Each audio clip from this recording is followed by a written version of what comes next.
The Dakota Territory, winter of 1872, had been particularly cruel. As the first tentative thaws began to soften the frozen land, Abigail Blackwood stood on the porch of her isolated homestead, studying the distant horizon where snow-capped mountains met endless sky. The harsh landscape that had claimed her husband and 2 sons 3 winters prior now stretched before her, beautiful and merciless in equal measure. Little did she know that the coming spring would bring more than just melting snows. It would bring a moment of choice that would forever alter the delicate balance between 2 worlds. Before we jump back in, tell us where you're tuning in from, and if this story touches you, make sure you're subscribed, because tomorrow I've saved something extra special for you. The April sun pushed weakly through cloud cover as Abigail Blackwood wiped sweat from her brow, surveying the muddy expanse that had once been her wheat field. The spring thaw had come suddenly this year, turning frozen ground into treacherous bog almost overnight. Her small plot of cultivated land sat vulnerably in a valley beside the winding Snake Creek, a tributary that fed into the Missouri when waters ran high enough. Abigail's weathered hands gripped the wooden handle of her shovel, knuckles white with determination. At 34, her face had already been carved with lines that spoke of hardship and loss, yet her eyes remained clear and sharp as the Dakota sky. The small cabin she had built with Jacob before the fever took him stood defiantly against the elements, its rough-hewn pine walls darkened by years of rain and snow, the roof patched with whatever materials she could salvage from abandoned homesteads along the territory's edge. 3 years she had survived alone in this wilderness. 3 years since she had buried Jacob and their boys beneath the lone cottonwood tree that stood sentinel beside the cabin. 3 years of fighting this unforgiving land that seemed determined to drive her away, just as it had driven away every other settler who had attempted to claim this particular bend in Snake Creek. One more season, she muttered to herself. A daily promise that had sustained her through 36 months of solitude. Just enough harvest to sell in Willow Springs, then perhaps...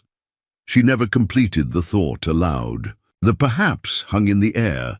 Perhaps move back east to her sister's home in Pennsylvania, perhaps find work as a seamstress in one of the growing Dakota settlements, perhaps simply surrender to the wilderness as so many others had done before. Her. The distant bugling of elk broke her reverie. Abigail looked up, studying the tree line that bordered her property to the west. Game had been scarce during the harsh winter, and the prospect of fresh meat after months of preserved stores quickened her pulse. She set down her shovel, made her way back to the cabin, and retrieved Jacob's old Winchester rifle from its place above the hearth. The weapon felt familiar in her hands, a necessity rather than a comfort.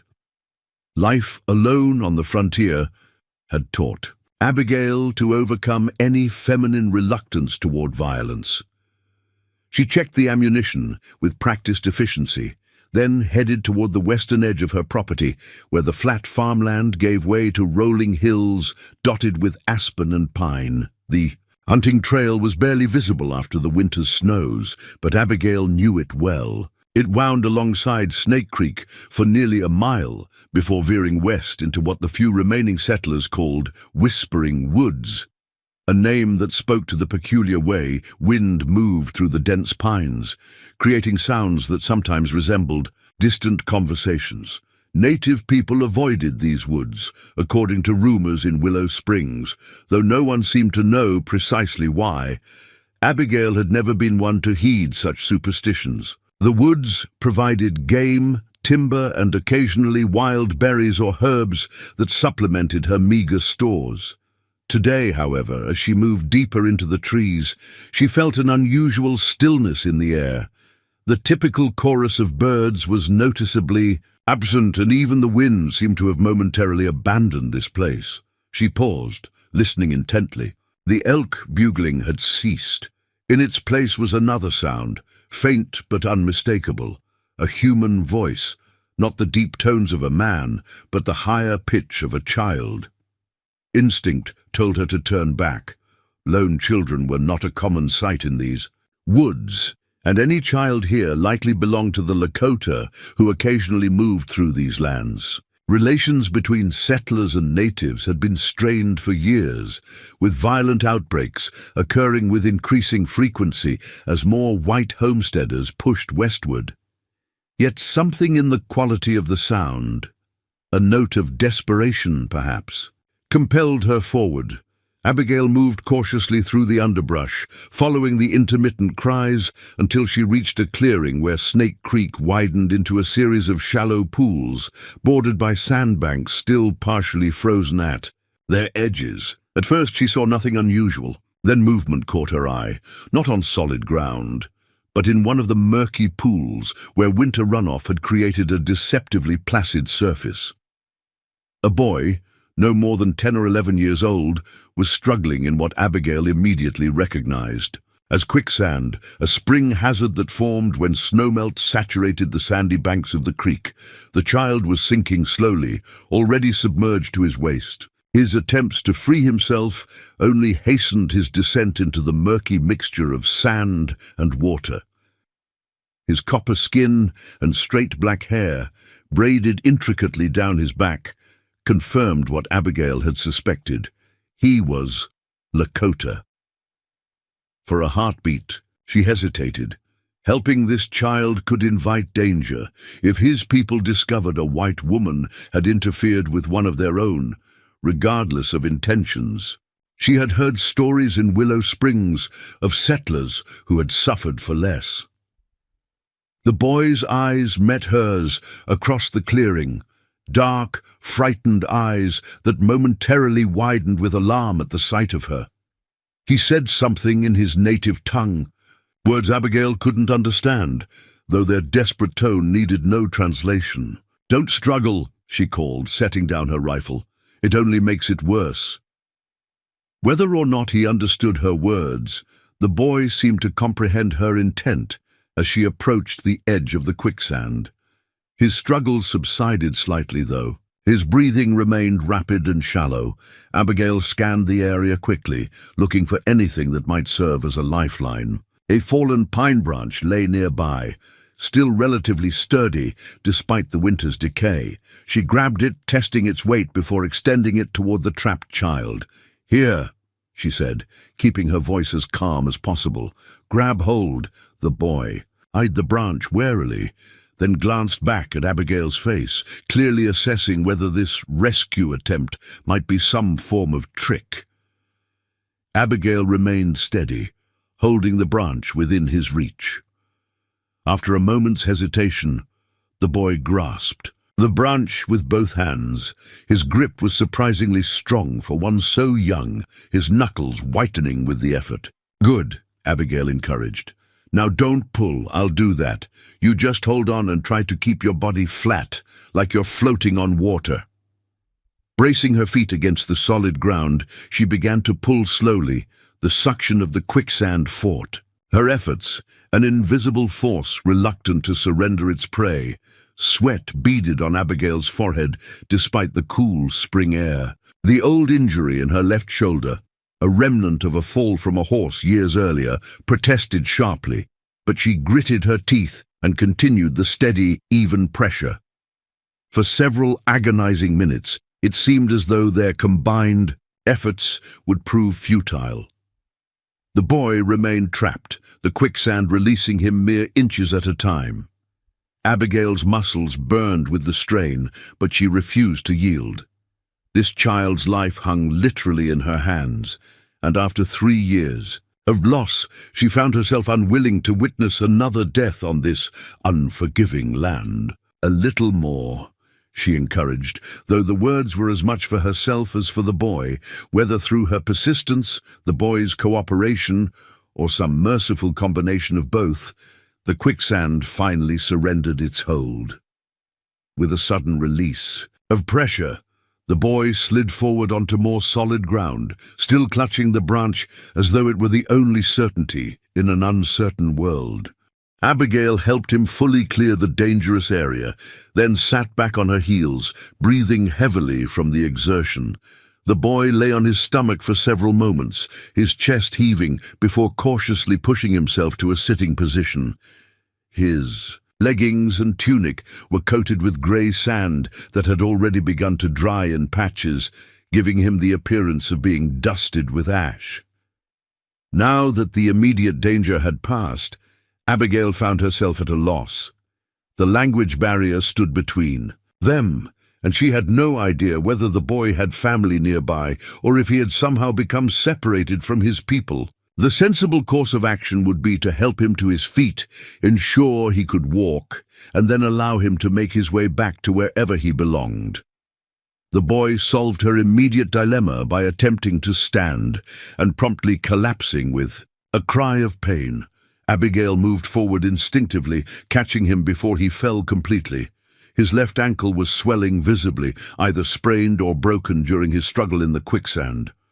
"You can't walk on that," she said more to herself than to him. The boy's face remained stoic, though pain flickered in his eyes. He said something in Lakota, then, seeming to realize the futility of verbal communication, pointed toward the west, deeper into the territory that Abigail knew belonged to his people. She understood his meaning. His home lay that way, beyond the boundaries of settler lands. But the distance was considerable, and with an injured ankle, the journey would be impossible for him to manage alone. The responsible choice would be to help him to the edge of Lakota territory and leave him there, for his people to find. Yet even as the thought formed, Abigail recognized its cruelty. The boy was injured, possibly suffering from exposure after being partially submerged in the cold quicksand. Predators roamed these woods, mountain lions, wolves, and occasionally bears emerging hungry from winter hibernation. "I can't just leave you," she murmured, making her decision. "And you can't walk back to your people." With gestures and simple words, Abigail conveyed her intent to take him to her cabin. The boy's expression remained guarded, but he offered no resistance when she helped him to his feet, allowing him to lean against her as they began the slow journey back through whispering woods. The trek that had taken Abigail 20 minutes to complete earlier now stretched to over an hour. The boy was light for his age, too light, suggesting the winter had been as harsh for his people as it had been for the settlers, but his injury made progress painfully slow. By the time they emerged from the tree line, with Abigail's cabin visible in the distance, both were exhausted. "Almost there," she encouraged, though the words meant nothing to her companion. The boy's gaze fixed on the cabin with visible apprehension. Abigail could only imagine the stories he had been told about settler dwellings, likely places of danger rather than sanctuary in the narratives of his people. Yet necessity overcame fear, and he continued forward, leaning heavily against her side. As they crossed the muddy field and approached the cabin, Abigail became acutely aware of what this moment represented. For 3 years, she had maintained careful isolation from the conflicts that defined life in the territory. She had neither participated in the settlers' increasing encroachment on native lands, nor aligned herself with those who advocated for peace. She had simply existed, focused solely on survival. By bringing this Lakota child into her home, she was breaking that neutrality. She was making a choice that could have consequences reaching far beyond her solitary existence. The cabin door creaked. As she pushed it open, the sound unnaturally loud in the quiet afternoon. Inside, the single room held the sparse furnishings of frontier life: a rough-hewn table with 2 chairs, a cast-iron stove, a narrow bed built into the corner, and various containers for food storage hanging from the rafters to discourage mice. A bearskin rug, a gift from Jacob's brother before they had headed west, covered a portion of the wooden floor. The boy hesitated at the threshold, perhaps sensing the finality of the step he was about to take. Then, with a barely perceptible straightening of his shoulders, He allowed Abigail to help him inside. She settled him on the bearskin rug near the stove, where lingering warmth from the morning's fire still radiated. The boy watched warily as she moved about the cabin, gathering supplies, clean cloths, a basin of water, honey for its healing properties, and strips of linen that had once been one of her petticoats, now repurposed for bandages. When she knelt beside him to examine his ankle, he flinched but didn't pull away. The joint was swollen and discolored, but when Abigail carefully manipulated it, she found no evidence of broken bones. A small mercy in an otherwise complicated situation. "Just a bad sprain," she said, meeting his eyes. "You're lucky." Whether he understood her words or simply her tone, the boy relaxed slightly. Abigail soaked a cloth in cool water and wrapped it around the injury, a temporary measure to reduce the swelling before she could properly bind it. As she worked, she found herself studying his features more closely. His face, though young, held a certain composed dignity that seemed beyond his years. Dark eyes observed her every movement with intelligent caution. Despite his predicament, there was no panic in his expression, only a wary assessment of his situation and surroundings. On his wrist, partially obscured by dried mud, was a braided leather band adorned with what looked like bear claws. Too small for a full-grown bear, perhaps from a cub, the craftsmanship was intricate, suggesting the item held significance beyond mere decoration. Preparing and narrating this story took us a lot of time, so if you are enjoying it, subscribe to our channel. It means a lot to us. Now back to the story. "What's your name?" Abigail asked, gesturing to herself first. "I'm Abigail." The boy considered her for a long moment, perhaps weighing the implications of sharing even this small piece of himself with a settler. Finally, he touched his chest. "Chayton," he said, the word clear despite his obvious discomfort. "Chayton," Abigail repeated, testing the unfamiliar name. The boy nodded once, confirming she had pronounced it adequately. Outside, the light began to fade as afternoon yielded to evening. Abigail rose to light the oil lamp that hung from a ceiling beam, then added wood to the stove. The domestic routine felt strangely altered by the presence of another person in the space that had known only her solitude for so long. As shadows lengthened across the cabin floor, Abigail faced the reality of her situation. She had brought a Lakota child into her home, an act that would be viewed as provocative or even treasonous by many in the territory. She had no way of communicating with his people, no way of knowing whether they were searching for him or how they might respond upon discovering where he had been taken. She had acted on instinct and compassion, but now practical concerns asserted themselves. How long would his ankle need to heal? How would she explain his presence if other settlers happened to visit? What would happen when his people eventually came looking for him? Chayton watched her from his place by the stove, his expression unreadable. Did he see her as a rescuer or a captor? Would he attempt to flee at the first opportunity, injured ankle notwithstanding? Abigail pushed these questions aside temporarily, focusing instead on immediate needs. She prepared a simple supper of cornbread and dried venison stew, the last of her winter stores. When she offered a portion to Chayton, he accepted it with solemn courtesy, waiting until she had begun eating before tasting the food himself. As night fully claimed the land outside, bringing with it the myriad sounds of wilderness darkness, Abigail arranged blankets on the floor near the stove, creating a makeshift bed for the boy. His ankle had been properly bound, and exhaustion was evident in the slight drooping of his eyelids, though he fought against showing such vulnerability. "You should rest," Abigail said, gesturing to the blankets. "Sleep will help with healing." Chayton considered the arrangement, then nodded once. He settled onto the blankets with careful movements, mindful of his injured ankle. His hand moved to the bear claw bracelet. fingers tracing its pattern in what seemed like a habitual gesture of comfort or perhaps prayer. Abigail retreated to her own bed, though she had no intention of sleeping immediately. She placed Jacob's Winchester within easy reach, not because she feared the boy, but because the night held other potential dangers. The choice she had made today might have already set events in motion that she could neither predict nor control. As the last embers in the stove cast a faint orange glow across the cabin's interior, Abigail watched Chayton's breathing gradually slow and deepen as sleep claimed him, despite his best efforts to remain vigilant.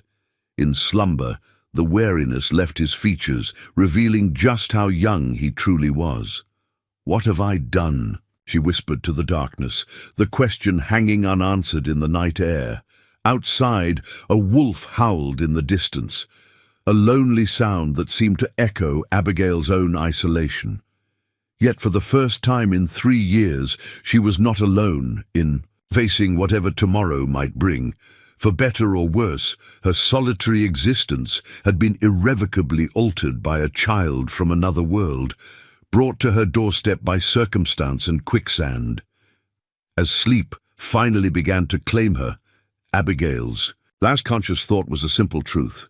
Some choices once made can never be unmade. The path forward might be uncertain, but there was no returning to the life she had known before finding Chayton in the quicksand beside Snake Creek. Abigail woke before dawn, momentarily confused by the unfamiliar sound of another person's breathing in her cabin. Memory rushed back as she quietly rose and saw Chayton still asleep on the bearskin rug, his small form barely visible beneath the woolen blankets. In the dim light filtering through the cabin's single window, she studied his face. Sleep had softened his guarded expression, reminding her how young he truly was, perhaps the same age her eldest son would have been had fever not claimed him. The thought brought a familiar ache to her chest, one she quickly suppressed. Dwelling on the past helped nothing. Today had challenges enough without the weight of yesterday's grief. She stoked the stove carefully, trying not to wake her unexpected guest. The metal door creaked despite her caution, and Chayton's eyes snapped open immediately, his body tensing. As he took in his surroundings, recognition dawned in his expression, not comfort exactly, but a lessening of alarm as he remembered where he was and how he had come to be there. "Good morning," Abigail said softly, keeping her movements slow and predictable. "Are you hungry?" Though the words meant nothing to him, her gestures toward the stove and then her mouth seemed to communicate her meaning. Chayton nodded once, pushing himself to a seated position. He winced when he accidentally moved his injured ankle, but made no sound of pain. Breakfast was simple: cornmeal mush sweetened with the last of Abigail's precious maple sugar. As she placed a wooden bowl before Chayton, she noticed how intently he observed her every movement, memorizing the cabin's layout, the location of tools, the placement of doors and windows. Not just a child's curiosity, but something more purposeful, a warrior's assessment, despite his youth. "Your ankle needs rest," Abigail said after they had eaten, pointing to his bandaged limb. "At least a few days." Chayton followed her gaze, then looked toward the cabin door and the world beyond. He made a gesture with his hands that Abigail interpreted as indicating distance, followed by pointing to himself and then westward. "Your people," Abigail guessed. "They're looking for you."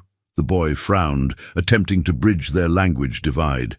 He held up 3 fingers, then pointed to the sun rising through the window, repeating the gesture 3 times. 3 days?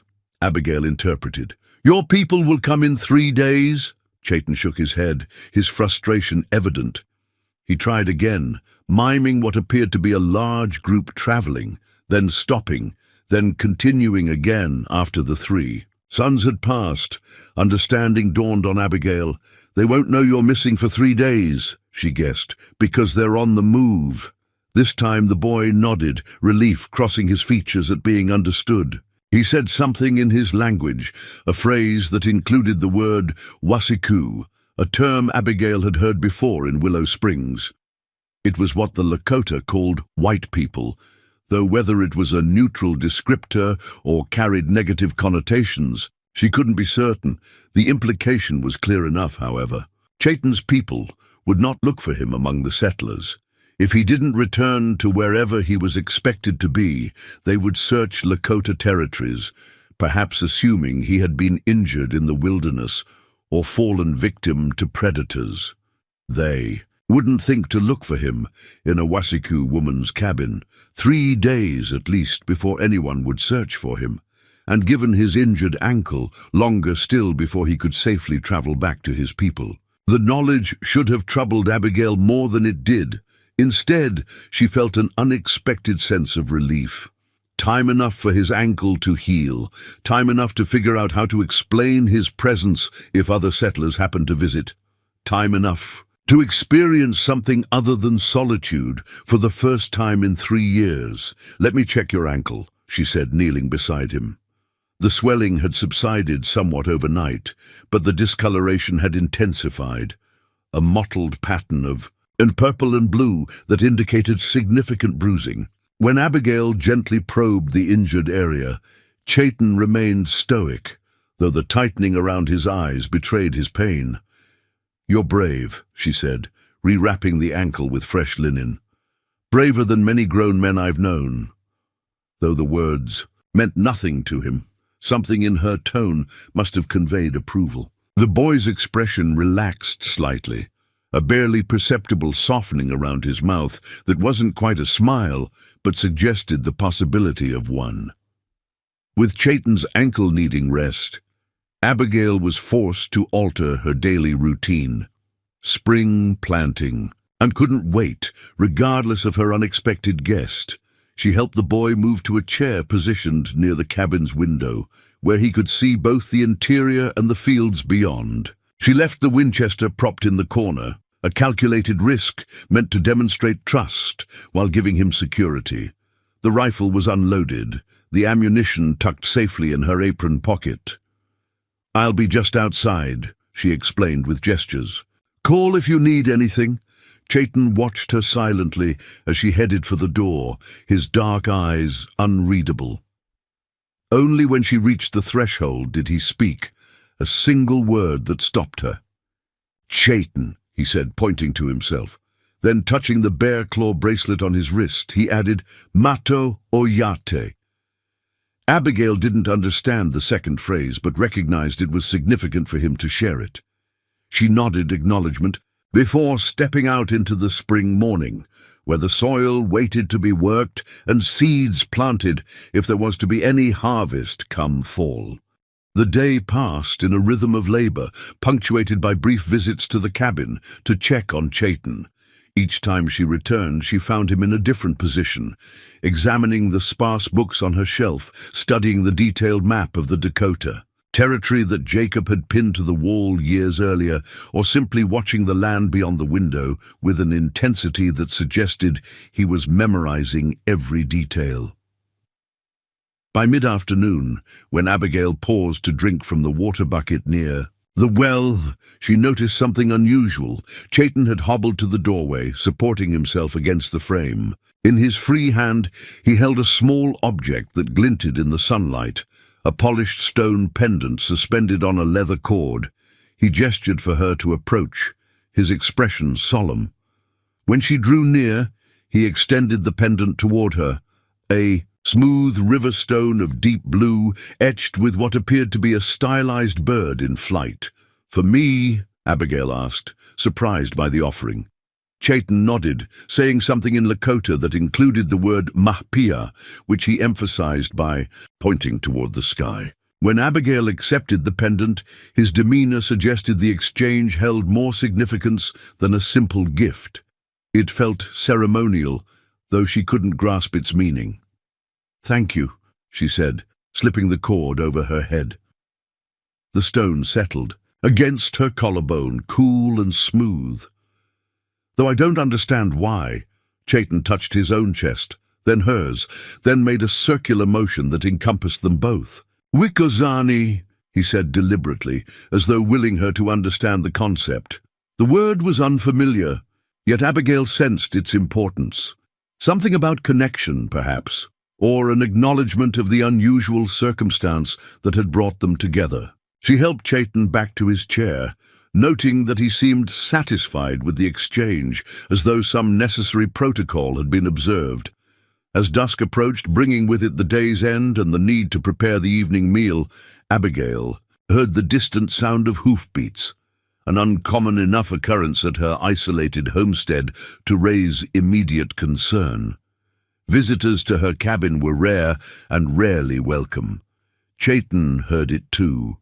His posture stiffened, head turning toward the window as he assessed the approaching rider. Abigail moved quickly, helping him from the chair. "You need to hide," she said urgently, gesturing toward the small cellar trapdoor built into the cabin floor, a storage space for preserves and root vegetables that might serve as a temporary hiding place. Chayton resisted at first, pride warring with pragmatism. But as the hoofbeats grew louder, he allowed Abigail to help him down the rough wooden steps into the dim cellar. His expression as she closed the trapdoor above him was one of resolution rather than fear, as though he were a young warrior preparing for whatever might come. Abigail had barely straightened her apron and smoothed her hair when a sharp knock rattled the cabin door. Taking a steadying breath, she opened it to find Thomas Jenkins, one of the more recently arrived settlers, whose property lay some 5 miles east of her own. "Mrs. Blackwood," Jenkins greeted her, removing his hat. Dust coated his clothing and hoarse, suggesting a longer journey than just from his homestead. "Didn't expect to find you still here after the winter we had." "Mr. Jenkins," Abigail acknowledged, careful to block the doorway with her body. "What brings you this far west?" Jenkins shifted his weight, clearly hoping to be invited inside. A courtesy Abigail was unwilling to extend under the circumstances. "Rode to Fort Thompson for supplies," he explained. "Thought I'd check on the outlying properties on my return. Marshall asked us to report any—" He hesitated, choosing his words carefully. "Unusual activities." Unusual. Abigail kept her expression neutral, though her heart quickened. What sort of activities would concern the marshal this far from Willow Springs? Jenkins glanced past her, trying to see into the cabin's interior. "Indians," he said bluntly, "specifically Lakota. Word is they've been moving more freely since the thaw. Some folks even claim they've seen hunting parties near White Creek." White Creek lay less than 10 miles from Abigail's homestead. "I haven't seen anyone," she said, which was technically true. She hadn't seen any Lakota hunting parties, just one injured boy. "Though I rarely venture far from my own property." Jenkins studied her face for a moment, perhaps sensing evasion, but unable to pinpoint its source. "You shouldn't be out here alone, Mrs. Blackwood. After what happened to the Peterson family last fall." He let the implication hang in the air. The Petersons, a family of 5 who had settled near the western boundary, had disappeared during an early autumn storm. Their cabin had been found abandoned, no bodies ever recovered. Settler rumor blamed Lakota raiders, though Abigail had heard enough in Willow Springs to question whether the truth might have been more complex. "I manage well enough," she replied, her tone discouraging further discussion of her solitary status. "Was there something specific you needed, Mr. Jenkins?" The man shifted uncomfortably. "Just being neighborly and delivering a message from Reverend Walsh. He's organizing a gathering at his homestead next week. Says it's time the God-fearing folk in these parts stood together." Abigail knew Walsh by reputation, a firebrand preacher who had arrived in the territory the previous summer, spreading a gospel that seemed more concerned with manifest destiny than Christian charity. "Please thank the Reverend for thinking of me," she said, "but spring planting keeps me fully occupied." Jenkins nodded, clearly unsurprised by her refusal. "Offer stands?" Should you reconsider? These are uncertain times, Mrs. Blackwood. Folks need to know who stands with them and who stands apart. The implicit warning in his words was clear enough. In the growing tension between settlers and the Lakota, neutrality was increasingly viewed with suspicion. "I stand with those who wish to live in peace, Mr. Jenkins," Abigail replied carefully, "as I believe the majority on both sides do." Jenkins replaced his hat, a skeptical smile briefly crossing his weathered face. "Peace requires understanding. The natural order of things, Mrs. Blackwood, and the natural order is that civilization advances while savagery retreats. That's God's plan for these territories." "Good day, Mr. Jenkins," Abigail said, unwilling to engage further with his theology. She watched until his horse disappeared beyond the eastern ridge, then quickly returned to the trap-door.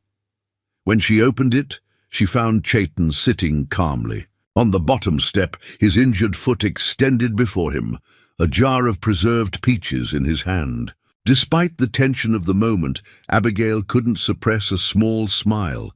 "Found my winter stores, I see," she said, helping him back up to the cabin's main floor. Chayton held up the jar, a question in his eyes. "Yes, you can have them," Abigail sighed, taking the jar and retrieving a spoon from the table. "Though I was saving those for a special occasion."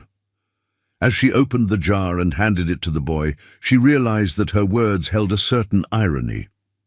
What could be more special than this unprecedented circumstance? A Lakota child and a settler widow sharing space in a frontier cabin while tensions rose around them. Chayton ate the sweet fruit with evident enjoyment, perhaps the first luxury he had experienced in months. The winter had been hard on everyone in the territory, but particularly on the Lakota, whose traditional hunting grounds had been increasingly restricted by settler encroachment and military enforcement. As night fell and the lamplight cast long shadows across the cabin walls, Abigail found herself studying the blue stone pendant Chayton had given her. The etched bird seemed to take flight in the flickering light, its wings spread in what might have been freedom or protection. "What does it mean?" she asked, though she knew he couldn't understand her words. She pointed to the pendant, then raised her hands questioningly. Chayton set aside the now empty jar and considered how to bridge their language divide. He pointed to the pendant, then to himself, then made a sweeping gesture that encompassed the sky. "Mapia Najin," he said, then touched his chest again. "Mato Oyate." The words meant nothing to Abigail, yet the reverence with which he spoke them suggested they were names, perhaps his own or those of his family or tribe. She repeated the phrases carefully, earning a nod of approval from the boy. "And this?" she asked, tracing the etched bird with her finger. Chayton mimicked a bird in flight with his hand, then pointed to the pendant and said, "Wombly." Then, touching the stone itself, he added, "Wakan." The second word was spoken with particular emphasis. Something sacred, Abigail guessed, or spiritually significant. Their rudimentary communication continued as the evening deepened, each attempt building upon previous understanding. Through gestures, drawings in the hearth ashes, and the few words they managed to share, Abigail learned that Chayton's people were indeed on a seasonal migration, following the buffalo herds that had begun. Moving northward with the spring thaw, he had separated from the main group to check his snares, a responsibility he seemed proud to have been entrusted with despite his youth. In turn, Abigail showed him the photographs of Jacob and their sons that she kept wrapped in oilcloth. In her trunk, faded daguerreotypes that captured nothing of their vitality but were all she had left of them. Chayton studied the images with solemn respect, seeming to understand their importance to her without needing explanation. "Samuel and James," she said, pointing to her son's images. "And Jacob." Her finger lingered on her husband's photograph. tracing the outline of a face that grew less distinct in her memory with each passing year. Chaitin said something softly in Lakota, a phrase that sounded like a blessing or perhaps a prayer. Then he touched his heart and nodded to her, a gesture that transcended their language barrier, acknowledging her loss as something he understood. That night, as Chaitin slept on his makeshift bed near the stove, Abigail sat by the window, watching the stars emerge above the Dakota plains. Jenkins' visit had shattered her illusion of isolation. The world beyond her homestead, with all its conflicts and complexities, would not remain at bay simply because she wished it so. The pendant rested cool against her skin, a tangible reminder of the unlikely connection she had formed with a child from a world parallel to her own, yet separated by gulfs of language, culture, and history. Whatever its meaning might be in Lakota tradition, it now represented something more immediate to Abigail, the responsibility she had assumed by bringing Chaitin into her home. Some choices, once made, ripple outward like stones cast into still water. Her decision to rescue a boy from Quicksand had set events in motion that she could neither predict nor control. Jenkins' warning echoed in her mind. Folks need to know who stands with them and who stands apart. For 3 years, Abigail had stood apart from the tensions that defined life in the territory. Now, with a Lakota child sleeping beside her stove, neutrality was no longer possible. She had made her choice, though its consequences remained to be seen. Outside, a coyote called into the darkness, its lonely voice rising toward the star-filled sky. Another answered from a distant ridge, a reminder that even in apparent solitude, connections existed, invisible but vital. Abigail touched the blue stone pendant once more, then returned to her bed. Tomorrow would bring its own challenges. For tonight at least, both she and Chaitin were safe in the small cabin that stood between two worlds. The next 2 days established an unexpected rhythm in Abigail's cabin. Mornings began with Chaitin, testing his injured ankle, each day showing modest improvement, though still far from healed enough for the journey back to his people. Abigail divided her time between spring planting and improvised language lessons, each teaching the other essential words: water, food, danger, friend, building a fragile bridge across their cultural divide. On the 3rd morning, Abigail woke to find Chaitin already awake, seated by the window with unusual intensity in his posture. Outside, dawn painted the eastern sky in watercolor hues of pink and gold, but the boy's attention was fixed on the western horizon, where the silhouettes of distant buttes broke the otherwise flat landscape. "What is it?" Abigail asked, joining him at the window. Chaitin pointed west, then held up 3 fingers, the same gesture he had made when first explaining his people's movement patterns. Today marked the 3rd day. If his explanation had been accurate, his absence would now be noted. "They'll be looking for you," Abigail said, understanding dawning. The boy nodded, his expression a complex mixture of hope and concern. He touched his injured ankle, frustration evident in the gesture. Though improving, it would not support a journey of any significant distance, certainly not the miles of rough terrain that separated her homestead from wherever his people had made camp. Abigail felt a surprising reluctance at the thought of Chaitin leaving. His presence had broken 3 years of solitude, reminding her what it was to share space with another human being, to communicate and connect despite profound differences.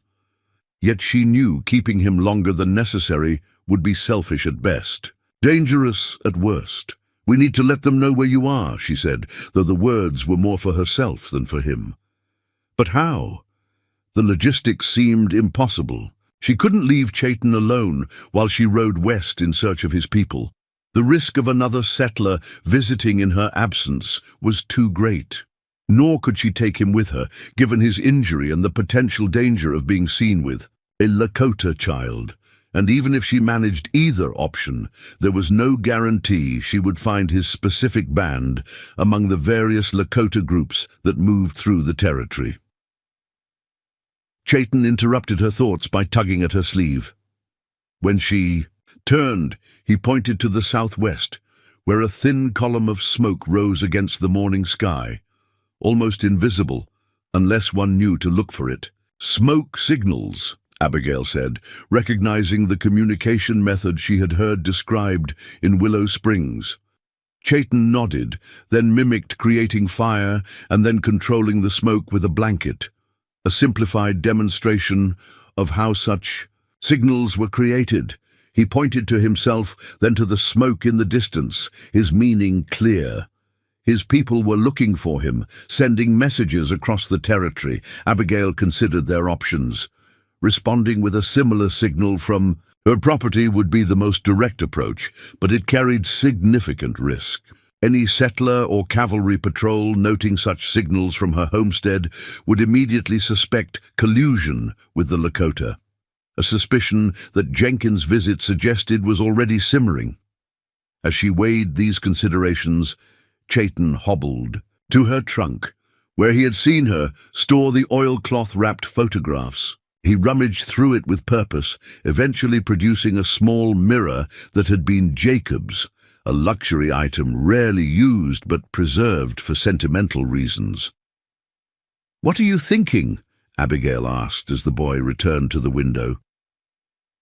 Chayton positioned the mirror to catch the morning sunlight, creating a bright reflection. With careful movements, he angled the reflection toward the distant smoke column, creating a pattern of flashes, long and short, similar to the telegraph code Abigail had seen demonstrated in Willow Springs years earlier. "You can signal them with light," she realized, impressed by the ingenuity. The boy continued for several minutes, his movements precise and practiced. Then he waited, eyes fixed on the horizon. Long moments passed, the cabin silent except for the occasional creak of settling timbers. Then almost imperceptibly answering flashes appeared from the distant rise, brief, intentional bursts of reflected light. Chayton's face transformed with the first answering signal, relief washing over his features. He continued the exchange. For several more minutes, the silent conversation incomprehensible to Abigail, but clearly meaningful to him. Finally, he lowered the mirror, turning to her with newfound composure. "They know you're here," Abigail guessed. "That you're safe." Chayton nodded, gesturing to his ankle and then to the cabin before pointing west and holding up what appeared to be 5 fingers. 5 days? Abigail interpreted. "They'll come in 5 days?" The boy shook his head, reconsidered, then nodded, with a qualifier, a hand gesture suggesting approximately rather than exactly. Whatever information had been exchanged, it had clearly reassured him. The worry that had tensed his shoulders seemed to dissipate, replaced by a calmer acceptance of his temporary situation. He returned Jacob's mirror to Abigail with a small nod of thanks. For Abigail, however, this development brought new concerns. Chayton's people now knew where he was, in a settler's cabin. Whether they interpreted this as captivity or sanctuary remained unclear, and their approach, whenever it came, would inevitably draw attention in a territory where the Lakota movement was watched with suspicion and often hostility. The remainder of the day passed in a strange limbo of anticipation and routine. Abigail continued her planting, now with Chayton's assistance. Though limited by his injury, he proved surprisingly knowledgeable about which seeds should be planted together and which kept separate, companion planting techniques that Abigail had read about but never implemented. When she questioned him through gestures, he explained that his people had maintained small gardens during summer encampments, supplementing their primary diet of buffalo and other game.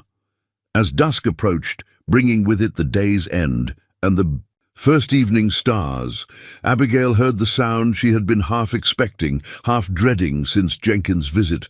Multiple horses approaching, not from the east where settlers would come, but from the south. Cavalry. Inside, quickly, she urged Chayton, helping him back to the cabin. The cellar hiding place would not suffice for a thorough search, which the cavalry would certainly conduct if they had any suspicion. Instead, Abigail led Chayton to her bed, which was built into the corner of the cabin in such a way that the space beneath it was normally inaccessible. "Under here," she said, pulling away a section of rough planking that she had installed years earlier, a hiding place for valuables that might now serve a more immediate purpose.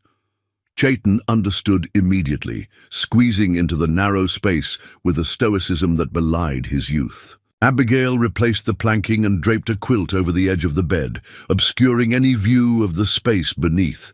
She had barely straightened her apron when the first knock came, sharper and more authoritative than Jenkins had been.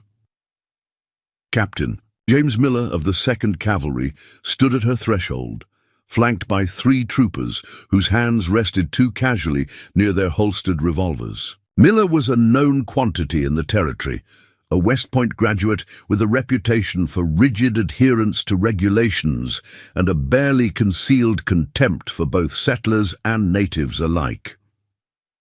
"Mrs. Blackwood," he greeted her, the formality of his tone belied by the lack of respect in his posture. "We're conducting a routine patrol of outlying properties following reports of unusual activity in the area." "Captain," Abigail acknowledged, fighting to keep her voice steady, "I wasn't aware that my homestead fell under military jurisdiction rather than the territorial marshals." Miller's mouth tightened at the subtle challenge. "All properties in contested territories fall under military oversight, ma'am. Particularly those near established native movements. I wasn't aware this was contested territory, Captain. My husband and I filed legal claim to this land 5 years ago." "Legal, according to United States law," Miller replied. "The Lakota have a different interpretation, as I'm sure you're aware." Before Abigail could respond, one of the troopers stepped forward, a younger man with a notebook in hand.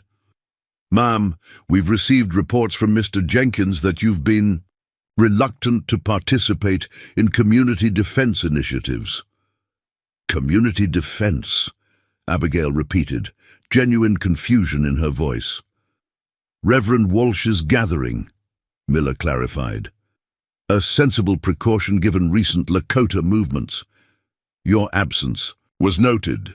The implication hung in the air that her failure to align with settler defensive preparations might suggest other allegiances." Abigail felt a chill that had nothing to do with the evening air. "I was unaware that attendance at a church social was now required by military decree," she said, unable to entirely mask her irritation. "Spring planting takes precedence for those of us who survive by our harvests." Miller studied her face, searching for something, deception perhaps, or fear that might confirm his suspicions. "We'd like to inspect your property, Mrs. Blackwood. Inside and out. It wasn't a request. May I ask what you're looking for, Captain?" Abigail held her ground in the doorway. "Contraband.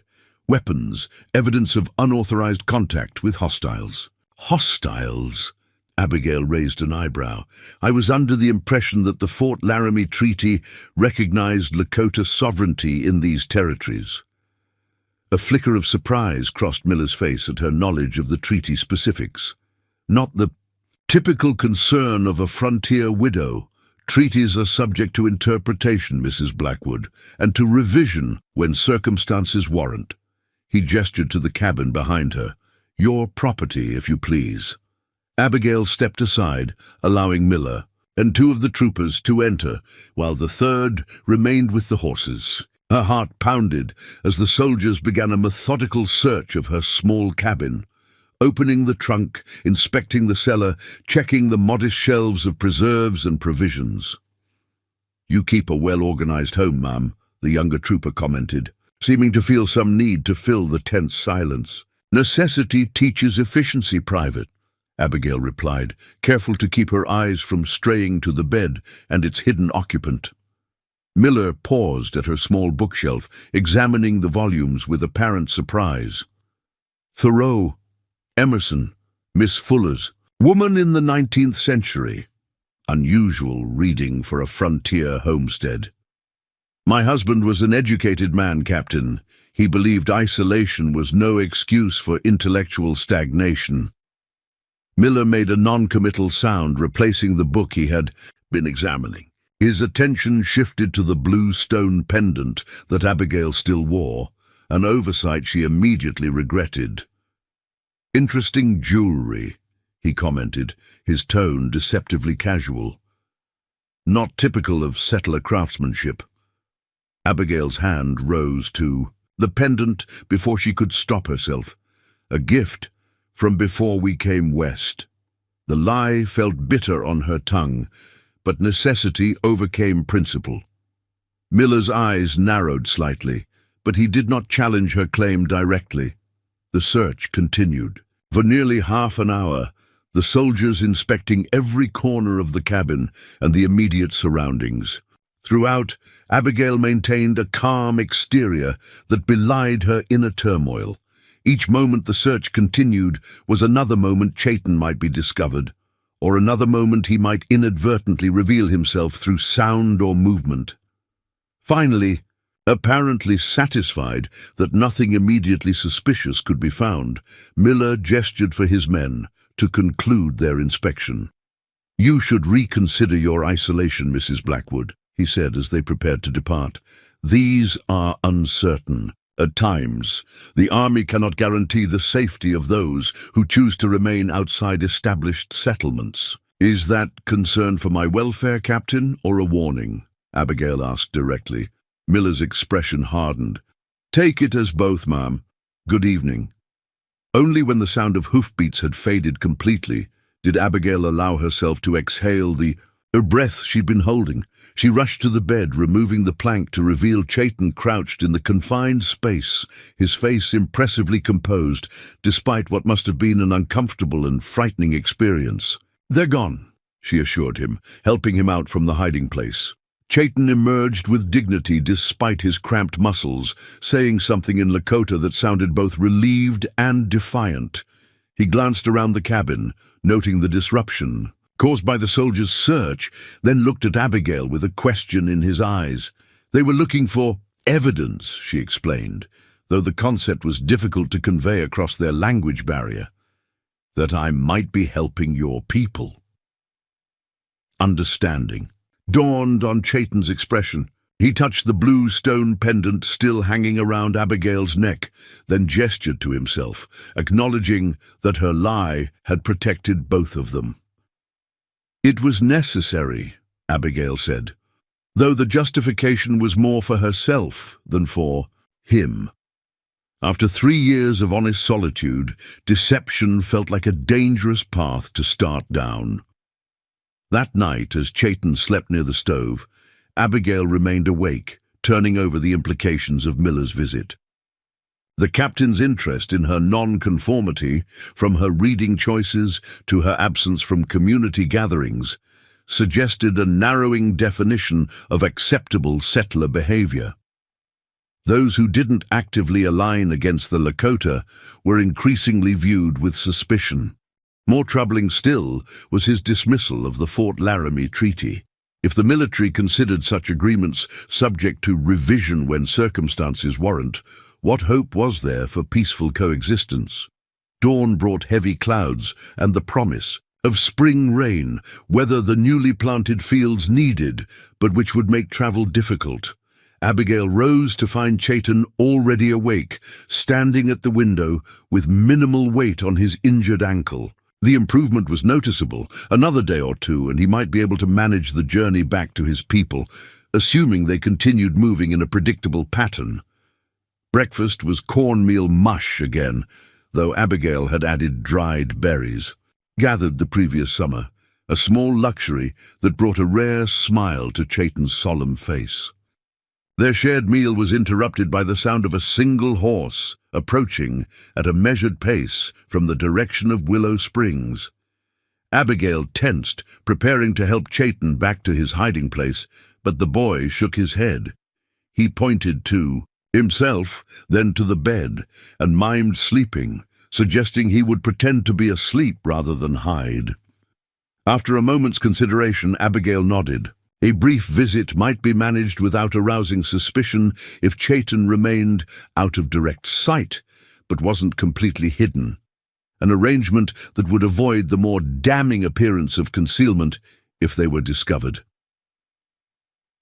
The visitor proved to be Dr. William Hayes, the territory's only physician, whose circuit of outlying homesteads brought him to each property roughly once a month. A man in his 60s with a shock of white hair and hands gnarled by decades of setting bones and delivering babies, Hayes was one of the few settlers Abigail genuinely respected, in part because he treated Lakota patients with the same gruff and care he showed everyone else. Mrs. Blackwood, he greeted her, dismounting with the careful movements of a man whose joints protested such activities.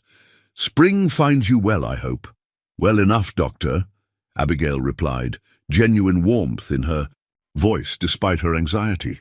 "Though I didn't expect your rounds for another 2 weeks."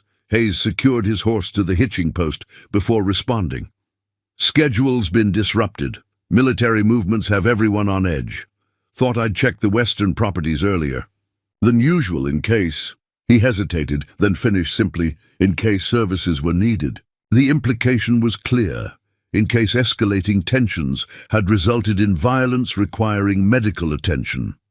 Abigail gestured toward the cabin door. "You're welcome to come in, though I've nothing requiring your professional skills." Hayes followed. Her inside, his experienced eye taking in the cabin's interior, with the automatic assessment of a man accustomed to diagnosing situations quickly. His gaze fell immediately on Chayton, who had positioned himself on the bearskin rug, blanket pulled up to create the impression he had been sleeping there.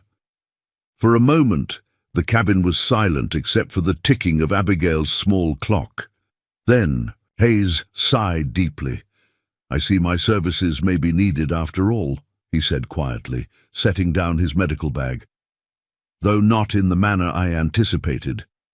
Abigail moved to stand between the doctor and Chayton, though Hayes had made no threatening movement. "It's not what you might think," she began. "What I think," Hayes interrupted gently, "is that you have a patient with what appears to be a lower limb injury, likely requiring examination before further travel would be advisable." The lack of surprise or alarm in his tone momentarily stunned Abigail. Hayes used her silence to approach Chayton, who watched the old doctor with a wary assessment rather than fear. "I'm a healer," Hayes said, touching his chest and then mimicking examining a wound. "May I see—" Whether Chayton understood the specific words or simply recognized the doctor's intent from his gestures, he cautiously extended his injured ankle from beneath the blanket. Hayes knelt with some difficulty, his joints creaking audibly, and began a gentle examination of the injury. "Sprain, not break," he confirmed after a few minutes. "You've bound it well, Mrs. Blackwood, but it needs at least another 3 days before he should put significant weight on it. You're not—" Abigail hesitated, searching for the right words. "You don't seem surprised." Hayes looked up at her, his pale blue eyes reflecting decades of frontier experience. "This isn't the first time I've treated patients that others might consider unexpected, Mrs. Blackwood. Medicine recognizes no borders and no enemies. Only those who require care and those who can provide it." He reached into his bag, producing a small tin of salve. "Arnica and willow bark," he explained, opening it to reveal a pungent ointment. "For the swelling and pain, apply morning and evening, until the discoloration fades." He demonstrated on Chayton's ankle, his movements gentle but confident. The boy watched with intent interest, clearly recognizing the similarities between the doctor's medicine and his own people's healing practices.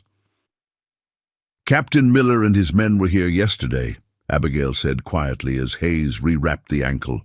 "Searching for evidence of unauthorized contact with hostiles," Hayes snorted. "Miller sees hostility everywhere except in the mirror, The man has all the cultural sensitivity of a blacksmith's hammer. He finished his treatment and rose laboriously. To his feet, joints protesting the movement. Chaitan said something in Lakota, a phrase that included the word Wikasa Wakan, a term Abigail didn't recognize, but which seemed to please the old doctor. "He calls me a holy man," Hayes translated with a wry smile. "Medicine men occupy a sacred position in Lakota culture. I've learned a fair bit of their language over the years, enough to get by with simple examinations at least." "You speak Lakota?" Abigail asked, surprised. "Poorly, but functionally." Hayes turned to Chaitan and spoke several phrases in the boy's language, his pronunciation careful but clear. Chaitan's face brightened visibly, and he responded with a flood of words that Hayes listened to with furrowed concentration. He says, "His name is Chaitan of the Mato Oyate, the Bear Band," Hayes translated. "He was checking snares when he became trapped in quicksand. You saved him at great risk to yourself." "I did what anyone would do," Abigail said. Hayes shook his head. "No, Mrs. Blackwood. You did what very few would do in these times. That's a distinction worth recognizing." He turned back to Chaitan, exchanging several more phrases before nodding thoughtfully. "He says his people know where he is now. They've signaled that they will come when the moon is half full, about 4 days from now." Hayes' expression grew serious. "That creates certain complications, as I'm sure you realize." "The military patrols," Abigail acknowledged. "Jenkins and his settler militia. If they see Lakota approaching my homestead, they'll assume the worst," Hayes finished, "and act accordingly." The implications hung heavily in the cabin's close air. A Lakota approach to a settler homestead, however peaceful its intent, could easily spark the very conflict that territorial authorities claim to be preventing. "What should I do?" Abigail asked, the question emerging before she could censure. A rare admission of uncertainty from a woman accustomed to self-reliance. Hayes considered for a long moment before responding. "Truth is often the best medicine, Mrs. Blackwood, but timing its administration requires judgment. For now, continue as you have been. I'll speak with some people in Willow Springs, those who still remember that humanity doesn't end at cultural boundaries." He picked up his medical bag, then paused at the door. "You've taken a significant risk by helping this boy, Abigail. But often, the most necessary actions are those that others consider unwise." With those words, Hayes departed, leaving Abigail and Chaitan to absorb the implications of this new development. The doctor's unexpected support had provided momentary relief, but the fundamental problem remained. In 4 days, when the moon hung half full in the Dakota sky, Chaitan's people would come for him, and the fragile peace of the territory might hang in the balance. The day after Dr. Hayes's visit brought steady spring rain that turned Abigail's newly planted fields into glistening, muddy expanses. The weather's silver lining was that it made travel difficult, reducing the likelihood of unwanted visitors, while she and Chaitan prepared for the approaching reunion with his people. Using the doctor's rudimentary Lakota vocabulary and their own improvised sign language, Abigail and Chaitan were able to communicate with greater precision than before. The boy had begun to trust her more fully, sharing details about his band, the Mato Oyate, or Bear Band, a smaller family group within the larger Lakota nation. "Your father?" Abigail asked, pantomiming a tall man, then pointing to Chaitan. "Is he looking for you?" Chaitan's expression shifted at the question, a shadow passing across his features. He shook his head and made a gesture that mimed someone returning to the earth, a universal indication of death. "I'm sorry," Abigail said softly, recognition of shared loss passing between them. The boy touched the bear claw bracelet on his wrist, then mimicked an attacking animal followed by the same earth-returning gesture. His father had died fighting. "A bear," Abigail interpreted, a death that explained the significance of the bracelet and perhaps Chaitan's connection to the Bear Band. "Mother," she asked, gentling her voice. Chayton pointed west, then made a cradling motion with his arms. Someone still living, caring for a baby. His expression brightened as he pointed to himself, and then held up 10 fingers twice. 20, Abigail nodded. Years? Your age? The boy shook his head, reconsidered, then pointed to his chest and made a motion like a heartbeat, followed by holding up the fingers again. 20 heartbeats, Abigail interpreted, confused. Chayton smiled, a rare, genuine expression that transformed his solemn face, and shook his head. He made the same gestures, then pointed to the west where his people would be, understanding. Dawned. 20 family members, she guessed. Your band has 20 people. He nodded, pleased with her comprehension. Then he made a broader gesture, sweeping his arm to indicate a much larger group, and held his hands up repeatedly. Too many to count. The larger tribe, Abigail understood. Many more people. The conversation continued in this manner through the rainy afternoon, building bridges of understanding that transcended their linguistic divide. Chayton explained that his band moved separately from the main tribe during certain seasons, following smaller game while the larger group tracked the buffalo herds. They would rejoin the main tribal group when summer came, bringing their winter's bounty of pelts and preserved meat to share. As evening approached, the rain finally began to slacken. Abigail stepped outside to check her fields, concerned about potential flooding near the creek that bordered her property. The muddy ground squished beneath her boots as she made her way toward the western edge of her land, where Snake Creek ran swift and swollen with spring runoff. The setting sun broke briefly through cloud cover, painting the wet landscape in golden light that belied the tension Abigail felt growing within her. 3 days remained until Chayton's people would come for him. 3 days to prepare for a meeting that could end in peaceful reunion or tragic confrontation, with her homestead caught in the middle. As she turned back toward the cabin, movement on the eastern ridge caught her eye. A lone rider silhouetted against the darkening sky. For a moment, Abigail feared another visit from Captain Miller or his troopers, but as the figure drew closer, she recognized the distinctive shape of a woman on horseback, a rarity in these parts. Margaret Walsh, the Reverend's wife, guided her chestnut mare carefully down the muddy slope.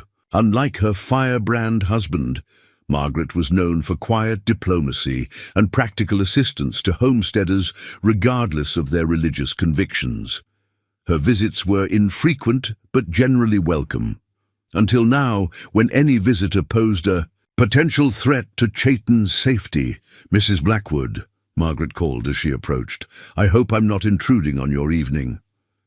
"Mrs. Walsh," Abigail acknowledged, walking to meet her halfway between the ridge and the cabin. "You've come a long way in difficult weather." Margaret dismounted with practiced ease despite her heavy riding skirt. Up close, Abigail could see tension in the older woman's normally placid features. "Some journeys can't wait for fair weather," Margaret said, glancing toward the cabin with obvious concern. "Dr. Hayes visited my husband yesterday evening.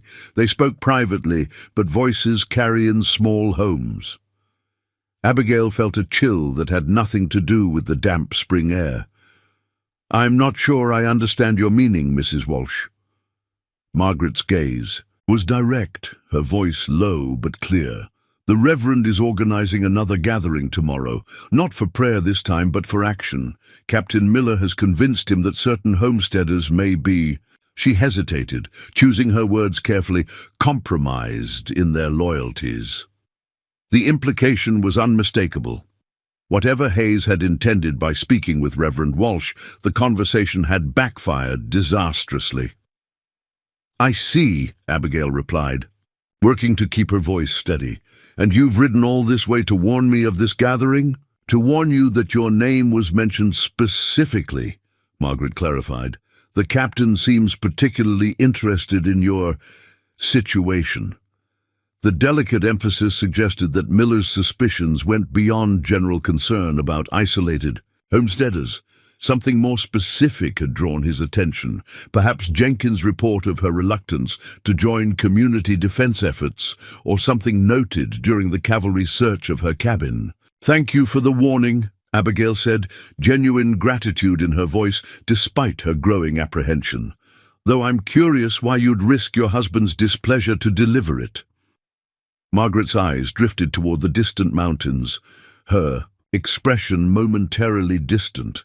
"Before we came to Dakota Territory, I taught at a mission school in Minnesota. I saw what happens when fear overrides compassion from both sides."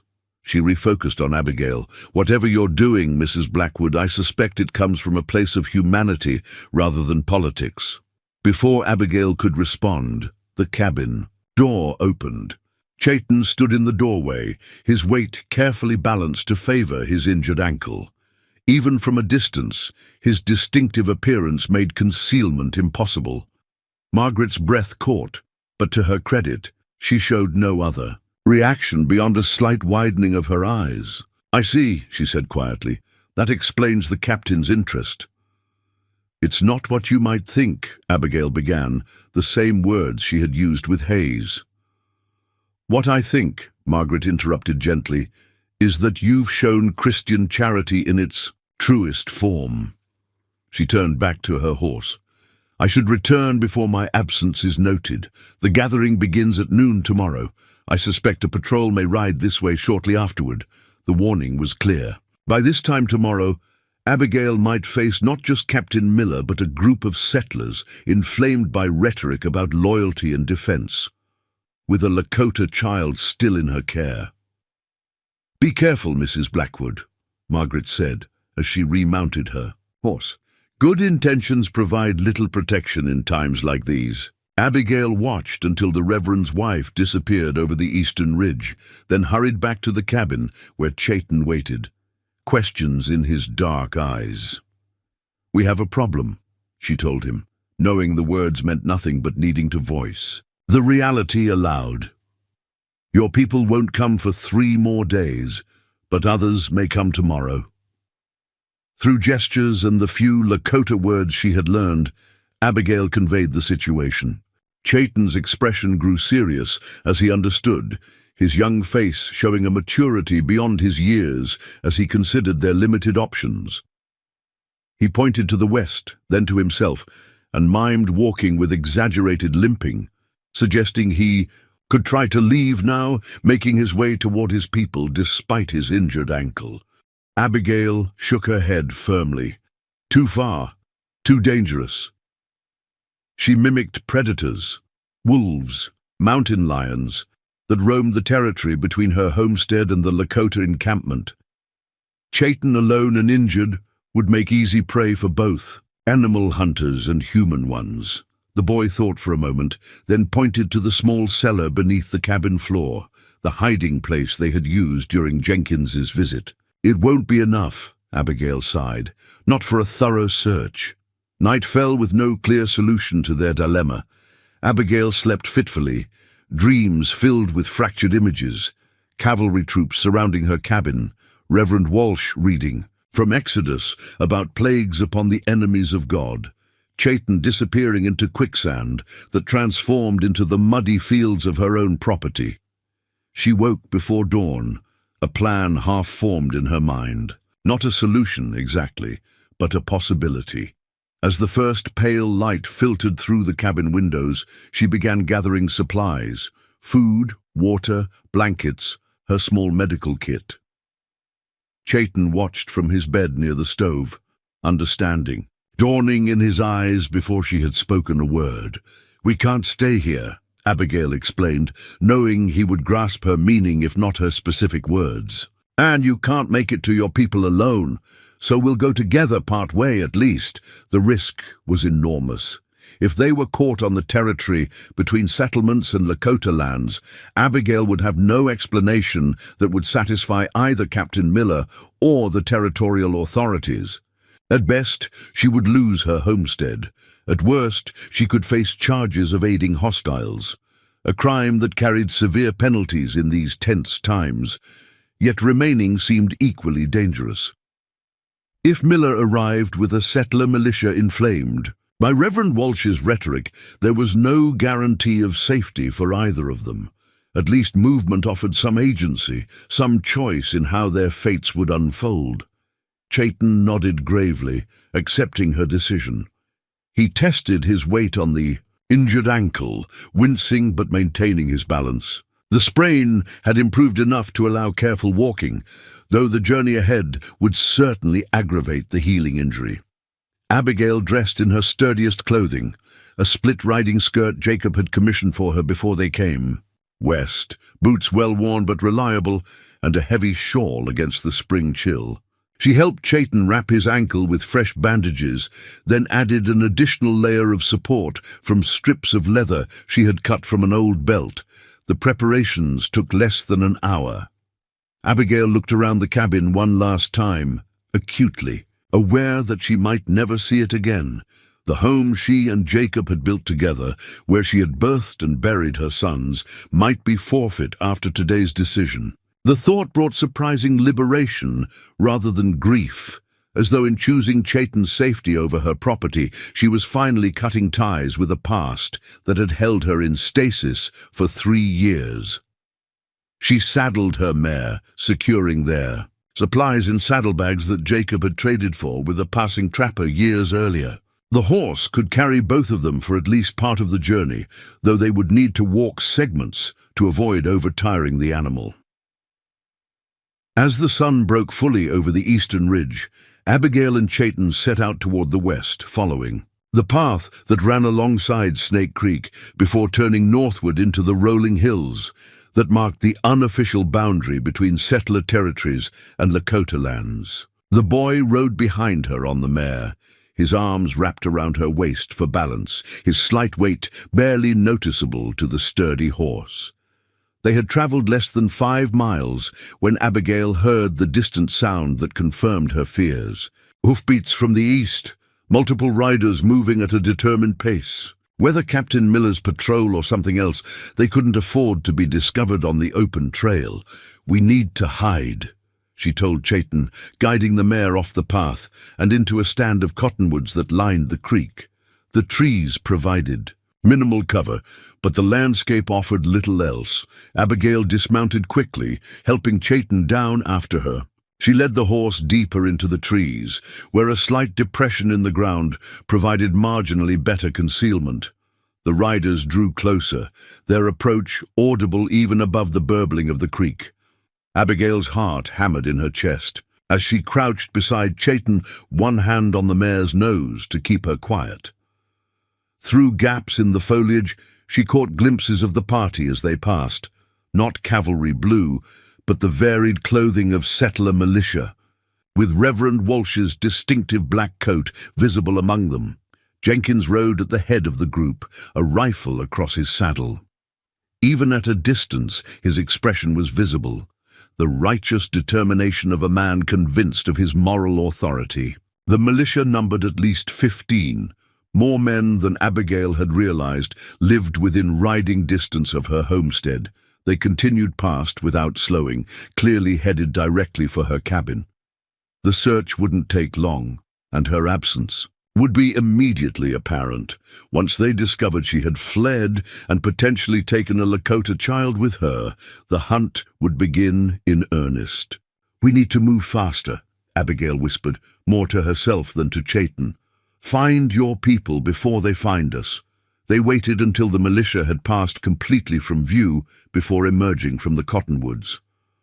Rather than return to the main trail, Abigail led them along the creek, using the watercourse as a guide while staying within the cover of vegetation where possible. The going was slower this way, but offered greater protection from searching eyes.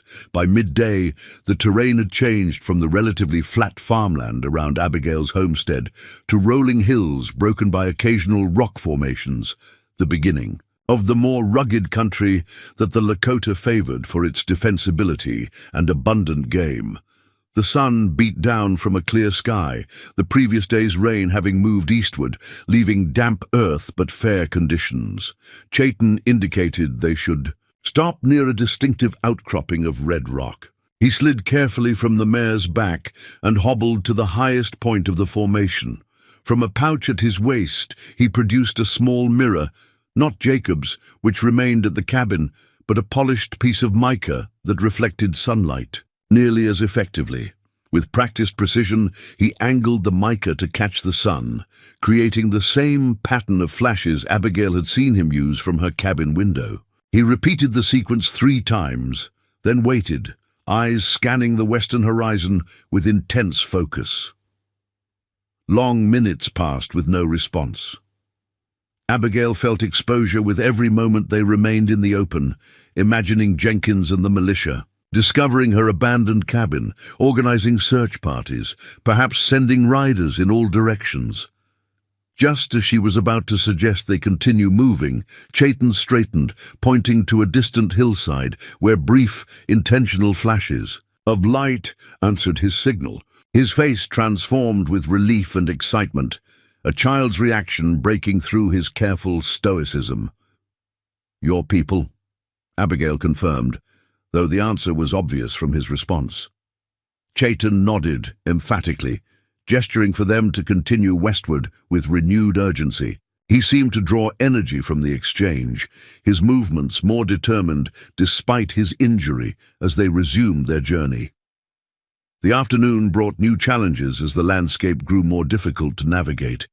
Abigail was forced to dismount and lead the mare through particularly rough sections, while Chayton continued riding to spare his ankle further strain. The boy maintained their direction with confident gestures, occasionally using his mica mirror to send brief signals that received answering flashes from points increasingly less distant. They were being guided, Abigail realized, directed toward a meeting point through this system of reflected light. The sophistication of the communication network impressed her, revealing a level of coordination she had never considered in her limited understanding of Lakota movements. As the sun began its descent toward the western mountains, Chayton urgently indicated they should turn northward, away from the creek they had been following. The new direction led them into a narrow valley flanked by steep hillsides, a location that made Abigail increasingly nervous. If this were a trap, they were moving into perfect ambush territory. Yet Chayton's confidence never wavered. He pointed ahead to where the valley narrowed further, forming a natural bottleneck between the hills. Beyond that point, Abigail could see the valley opened again into what appeared to be a broader basin, likely a traditional camping area with access to water and shelter from winds. They had nearly reached the narrowest point when Abigail heard it, not from behind as she had feared all day, but from ahead, hoofbeats, multiple riders, approaching rapidly from the basin beyond the bottleneck. She froze, one hand instinctively reaching for Chayton as though to protect him, though from what and how remained unclear. "Chayton," she questioned, uncertainty evident in her voice. The boy smiled, a genuine, unguarded expression that transformed his entire demeanor. He pointed ahead eagerly, then touched the bear claw bracelet on his wrist. His people were coming, not as a threat, but as the salvation they had been moving toward all day. The riders appeared around the bend, 5 mounted warriors, their horses moving with fluid grace across terrain that had slowed Abigail's progress to a careful crawl. Unlike the stereotypical war parties depicted in lurid newspaper illustrations, these men wore practical buckskin clothing with minimal decoration. Their faces bore no war paint, though each carried weapons, bows, lances, and at least one rifle visible among them. They halted at a slight distance, assessing the strange tableau before them. A white woman standing beside her horse, one hand resting protectively on the shoulder of a Lakota boy. Chayton broke the silence, calling out in his language, his voice carrying an authority that seemed at odds with his youth. The lead rider, a man of perhaps 30 with a single eagle feather in his braided hair, responded in Lakota. Though Abigail couldn't understand the words, the tone carried clear relief and questioning.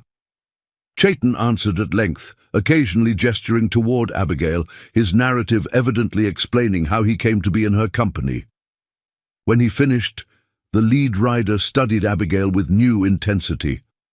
Unlike Captain Miller's suspicious assessment or Jenkins' dismissive glances, this man's gaze held something more complex, caution blended with reluctant respect. After a moment's consideration, he spoke directly to her in heavily accented but comprehensible English. You pulled Chayton from the earth that swallows. You healed his wounds. You hid him from blue coats. He touched his chest. I am Akecheta, brother to Chayton's mother. We thought the boy lost to us. He was injured, Abigail explained, finding her voice despite her nervousness. I couldn't leave him to find his way alone. Akecheta nodded slowly. Many Wasiku would have, or worse. He looked back at Chayton, who had remained close to Abigail despite his people's arrival. Why do you bring him now, before his strength returns fully? The question carried no accusation, only genuine curiosity. Abigail explained about Jenkins, Captain Miller, the gathering organized by Reverend Walsh, the mounting pressure that had forced their premature departure from her homestead. As she spoke, Akecheta's expression darkened. The Wasiku soldiers grow bolder. They push beyond the boundaries set by their own chief's words on paper. Not all settlers support their actions, Abigail felt compelled to add. Some, like Dr. Hayes, believe in peace between our peoples. Peace, Akecheta repeated, the word sounding foreign on his tongue. Peace requires honor on both sides. He glanced at the sun, now noticeably lower in the western sky. Night comes. You cannot return safely before darkness. The observation contained an implicit question about her intentions. Abigail considered her options. Returning meant facing Jenkins and the militia, perhaps Captain Miller as well, with no explanation for her absence that wouldn't raise further suspicion. Yet continuing forward meant entering Lakota territory, a boundary crossing few white women had made voluntarily. Before she could respond, another sound reached them, distant but unmistakable. Hoofbeats, many horses approaching from the east. The militia had found their trail. Akecheta reacted instantly to the sound of approaching riders. He spoke rapidly in Lakota to his warriors, who immediately fanned out in defensive positions along the valley's narrowest point. Then he turned to Abigail, his expression grave. "Come with us now," he said, the words both command and offer of protection. "The angry ones follow your trail." Chayton looked up at Abigail, silent question in his eyes. Would she flee with them deeper into Lakota territory, or remain to face Jenkins and his militia? The choice represented more than a simple tactical decision. It was a declaration of trust, of allegiance, perhaps even of identity. For a heartbeat, Abigail hesitated. Everything about her upbringing, her life as a settler's wife, the expectations of her society told her to stay, to explain her actions to her own people, to trust in justice and reason. But the memory of Jenkins' face, hardened with righteous certainty, and Reverend Walsh's inflammatory rhetoric, suggested that neither justice nor reason might prevail today. "I'll come," she decided, the words feeling momentous as they left her. Lips, Akecheta nodded once, sharp approval in his eyes. He whistled softly, and one of his men brought forward a spare horse, a paint mare with distinctive black and white markings. With practiced efficiency, they transferred Abigail's belongings from her horse to the paint. Then Akecheta gestured for her to mount. "Your horse is tired," he explained briefly. "This one is fresh." Chayton was already sitting astride another warrior's mount, his injured ankle carefully positioned. The boy's expression showed relief at Abigail's decision to accompany them, though concern still shadowed his eyes as he glanced back toward the approaching sounds. They moved swiftly through the bottleneck and into the basin beyond, following a path that wound among stands of pine and aspen. The terrain grew increasingly steep as they climbed toward higher ground. using the natural contours of the land to conceal their movement. Abigail marveled at how the warriors navigated the difficult landscape with such confidence, finding passages she would have thought impassable on horseback. After perhaps 20 minutes of hard riding, they crested a ridge that offered a commanding view of the valley below. Quicksand signaled a halt, watching as Jenkins' militia emerged into the basin they had just vacated. From this distance, the settlers appeared disorganized, milling about as they tried to determine which direction their quarry had fled. "They lose the trail," one of the warriors observed in broken English, satisfaction evident in his tone. Quicksan's expression remained grave. "For now. But the blue-coat soldiers have trackers who read the earth like a hunting wolf." Abigail shielded, her eyes against the lowering sun, counting at least a dozen men in the militia party. "Jenkins isn't giving up easily," she noted. "I didn't realize my absence would cause such pursuit." "Not you they hunt," Quicksand replied bluntly. "The boy. They fear what his presence in your home means." The truth of his statement struck Abigail, forcefully. Her harboring of Chayton represented more than simple charity to men like Jenkins and Reverend Walsh. It suggested the possibility of connection between peoples they preferred to see as irreconcilably opposed, a challenge to the narrative that justified their expansion into Lakota lands. As the light began to fade from the western sky, Quicksand led them deeper into the mountains, following trails invisible to Abigail's untrained eye.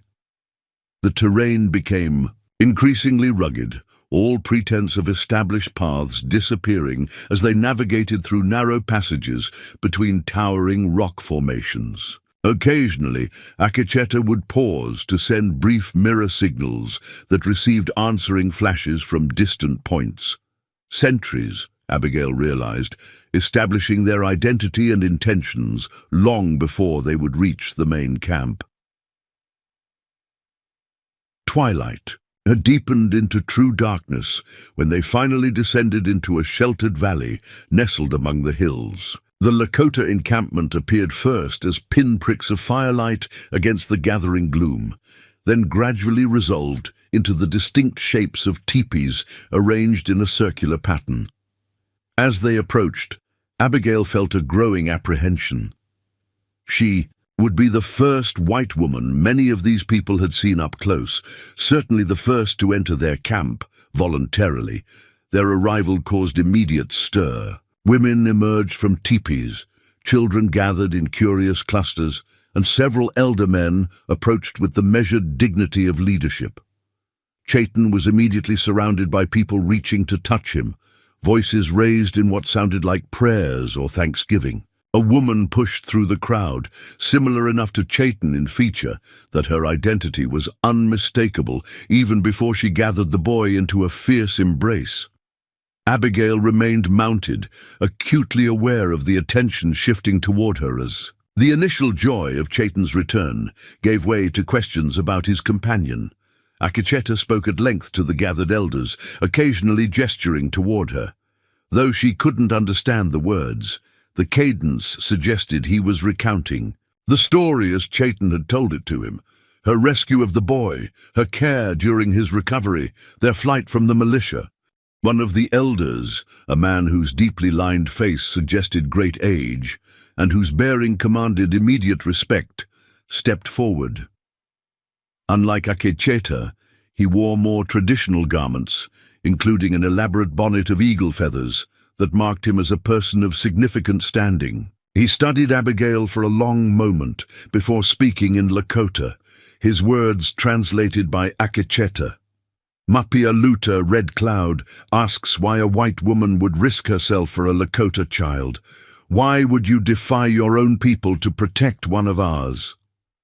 The question carried no hostility, only genuine curiosity. Abigail considered her answer carefully, aware that her words would be judged not just by Quicksand, but by the entire gathering. "I didn't see him as Lakota or myself as white at that moment," she replied simply. I saw a child in danger, just as I would hope someone would see my own sons if they were in need." She hesitated, then added, "My boys died 3 winters ago. Perhaps their spirits guided me to Chaitan." When Akacheta translated her words, murmurs rippled through the crowd. Red Cloud nodded slowly as though her answer confirmed something he had already suspected. He spoke again, this time at greater length. "He says you have Wikasha Wakan, spirit power." Akacheta translated, "To save a child is to save the future. You will be given shelter tonight among the women of Chaitan's family." The pronouncement apparently settled her immediate status. 2 women approached, one of them Chaitan's mother, and helped Abigail dismount. They guided her toward a teepee near the center of the camp, their manner reserved but not unfriendly. Chaitan followed, leaning on a carved walking stick someone had provided to ease the strain on his injured ankle. Inside the teepee, Abigail found herself in a space both foreign and oddly familiar. The circular dwelling was arranged with the same practical efficiency she applied to her own cabin, sleeping areas around the perimeter, cooking and workspace near the central fire, possessions stored in parfleche containers painted with geometric designs. The women set about preparing an evening meal while Chaitan sat beside Abigail, acting as intermediary in the halting communication between his mother and the white woman who had saved him. Through gestures and the few shared words they had established, Chaitan explained that his mother's name was Wichapi, star in English. She was sister to Akacheta and widow to a respected warrior who had died protecting the band from a bear attack 2 summers earlier. The blue stone pendant Chaitan had given Abigail, he explained, had belonged to his father, a protective talisman, believed to carry the power of the sky. As they ate a simple meal of buffalo stew and wild roots, Abigail became aware of voices raised outside the teepee, men in serious discussion. Chaitan's expression grew tense as he listened, occasionally translating fragments for Abigail. "The militia not give up," he explained. His English improved during their days together. "They followed to the edge of our territory. Akacheta thinks they wait for blue-coat soldiers before they attack." The prospect sent a chill through Abigail. If Jenkins' militia combined forces with Captain Miller's cavalry patrol, they would have both the numbers and the firepower to pose a serious threat. To the small Lakota band, "How many warriors here?" she asked, trying to assess the camp's defensive capacity. Chaitan conferred briefly with his mother before answering. 23 men who can fight. 6 are hunting, may not return in time." The odds were concerning, especially if Miller brought his full complement of cavalry. Abigail had seen similar disparities lead to devastating outcomes during her years on the frontier. Incidents that newspapers in Willow Springs reported as victories against hostiles, but which often amounted to massacres of outmatched native bands. "I should speak with Akacheta," she decided. "Perhaps I can help prevent bloodshed." Wichapi seemed to understand Abigail's intent even without translation. She nodded gravely and led her outside to where the men had gathered around a council fire. Conversation ceased as Abigail approached, all eyes turning toward the unexpected presence of a white woman at their war council.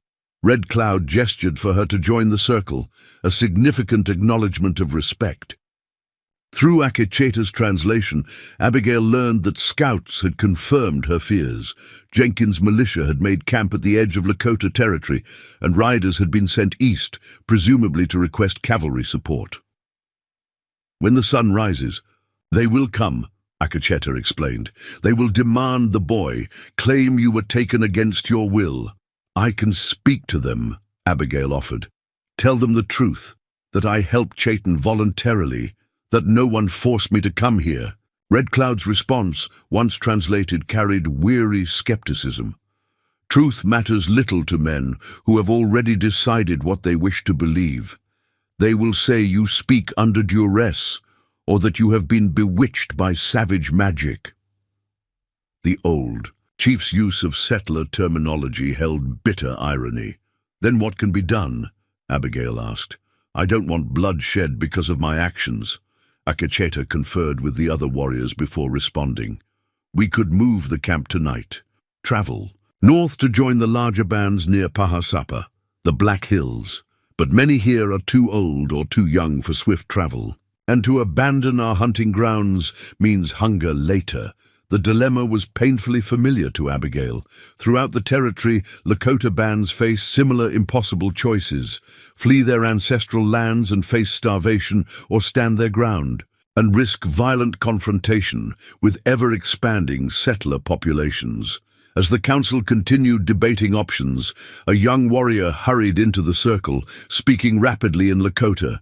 His news caused immediate consternation among the gathered. "Men," Akecheta turned to Abigail, his expression grim. "More riders come, not from east, where militia camps, but from south. Many horses moving fast in darkness. This is not normal." The news puzzled Abigail. Cavalry patrols rarely moved at night, especially in unfamiliar territory where the risk of ambush was high. And approaching from the south rather than the east suggested these weren't reinforcements for Jenkins' militia. "How many?" she asked. "Perhaps 20 riders," Akecheta replied after consulting with the scout. "They carry something the scout could not see clearly in darkness." Red Cloud issued orders that sent warriors moving to defensive positions around the camp perimeter. Women began gathering children, preparing for potential evacuation toward the northern passes if fighting became inevitable. The atmosphere transformed from concerned discussion to tense preparation for conflict. Abigail found herself standing with Akecheta and Red Cloud as they awaited reports from scouts positioned to intercept the approaching riders. Chayton had been sent back to his mother's tipai, despite his protests, his injury making him more liability than asset in a potential confrontation. "I should be with him," Abigail said, moving to follow the boy. Akecheta caught her arm. "Wait, if these are your people coming, we may need your voice." The logic was undeniable, though Abigail wondered how much influence her words would actually carry with either militia or cavalry. As a woman alone on the frontier, her status among her own society was nearly as precarious as her position here among the Lakota. Minutes stretched into what felt like hours as they waited in tense silence. Finally, a scout appeared at the edge of the firelight, his expression puzzled rather than alarmed.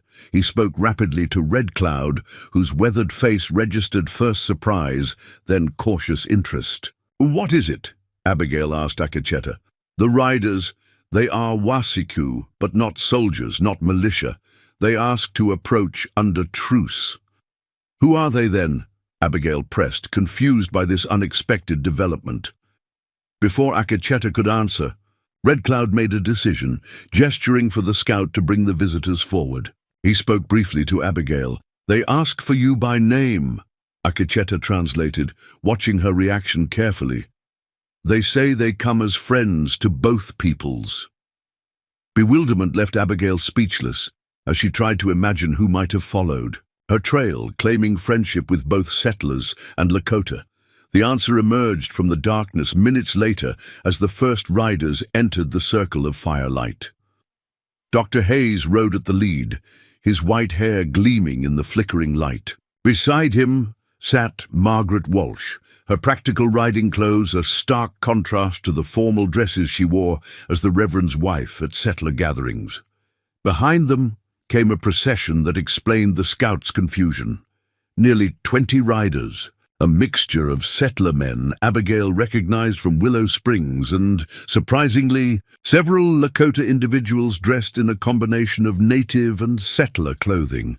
Most striking of all were the laden Travois pulled behind several horses, flat wooden frameworks traditionally used by plains tribes to transport goods, now piled high with supplies covered by tarpaulins. Hayes dismounted with the careful movements of an aging man who had spent too many hours in the saddle. He approached the Lakota leaders with his hands held open before him, the universal gesture of peaceful intent. "I speak to Red Cloud of the Oglala Lakota," he said in halting but clear Lakota, then switched to English with a nod to Akacheta. "And to Akacheta of the Bear Band, we come in peace, bringing gifts and warning." Red Cloud responded with dignified caution, his words translated by Akacheta for Abigail's benefit. "The old healer has visited our people before. His hands work for life, not death. We will hear him." Hayes nodded respectfully, then turned to Abigail with evident relief. "Mrs. Blackwood, when we found your cabin abandoned, I feared we might be too late." "Dr. Hayes," Abigail acknowledged, still trying to make sense of the unusual assembly. "Mrs. Walsh, I don't understand. How did you find us? Why have you come?" Margaret stepped forward. When the Reverend's gathering turned from prayer to planning, armed confrontation, several of us became concerned. Dr. Hayes suggested we might pursue a different approach. "After my visit to your cabin," Hayes explained, "I realized the situation was more complex than a simple case of a stranded Lakota youth. The boy's band would come for him eventually, but Jenkins and Miller seemed determined to precipitate a conflict before that could happen peacefully." "So you organized this?" Abigail gestured to the diverse group of riders and their heavily laden travois. Hayes smiled slightly. "Not all settlers share Jenkins' views on our Lakota neighbors. Some of us have built relationships over years of fair trading and mutual respect." He nodded toward the mixed heritage individuals among his group. "And some have deeper connections through family ties." One of these men, younger than Hayes, with features that suggested both European and Lakota ancestry, stepped forward. "My mother was Hunkapapa Lakota," he explained. "I have lived in both worlds. When Dr. Hayes spoke of building a bridge instead of burning one, I offered to help." Red Cloud and Akacheta listened to this exchange with evident interest. The old chief spoke at length, his words carefully translated by Akacheta. "Red Cloud asks what gifts you bring that you believe will prevent bloodshed. The Wasikyu hunger for land, not trade goods." Hayes gestured to the Travois. "Medicine, primarily.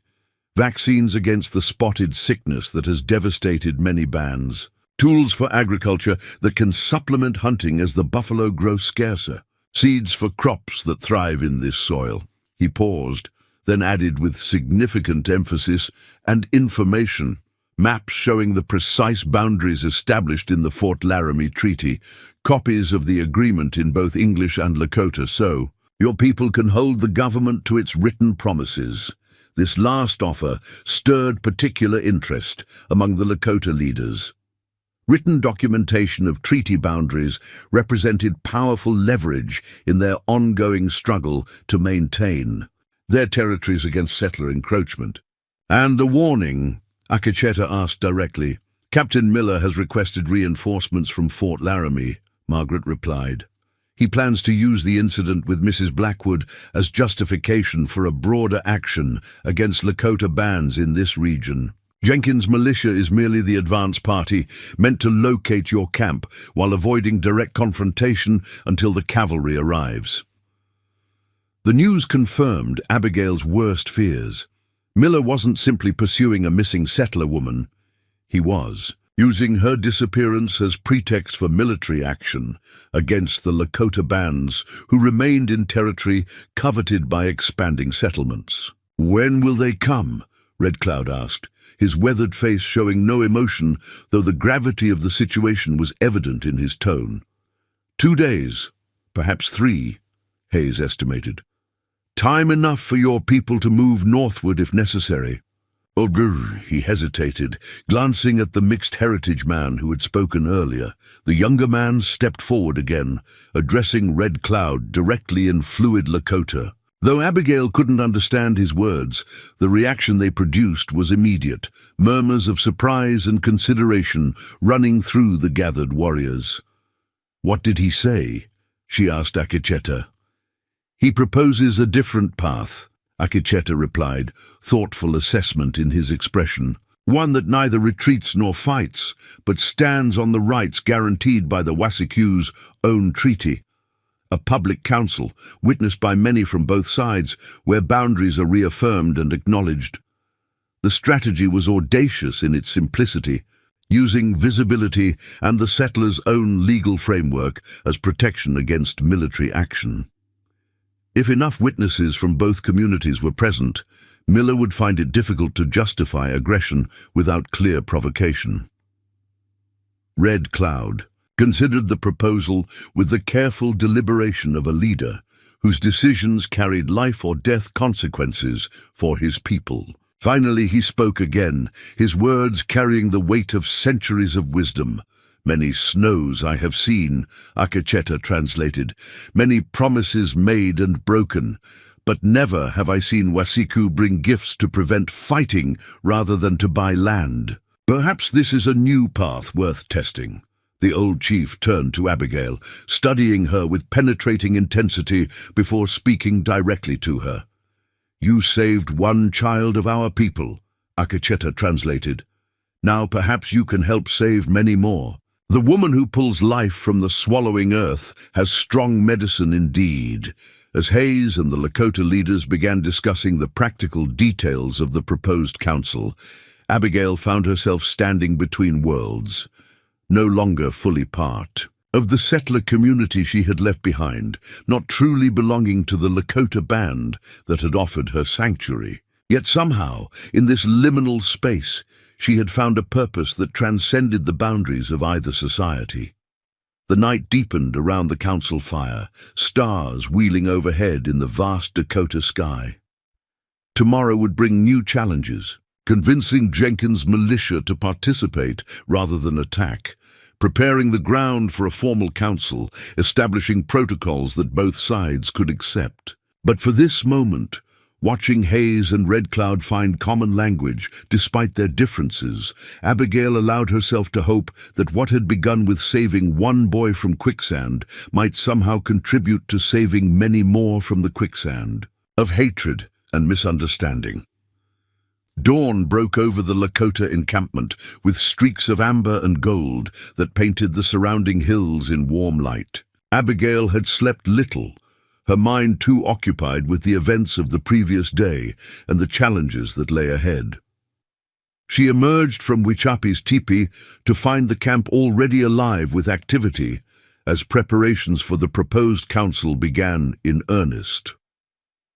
In the night, runners had been sent in multiple directions, some to inform other Lakota bands of the gathering, others to make contact with Jenkins' militia and extend the invitation to participate in a formal council rather than continue their hostile approach. Whether the militia would respond peacefully remained uncertain, but Hayes and Red Cloud had agreed it was a necessary risk.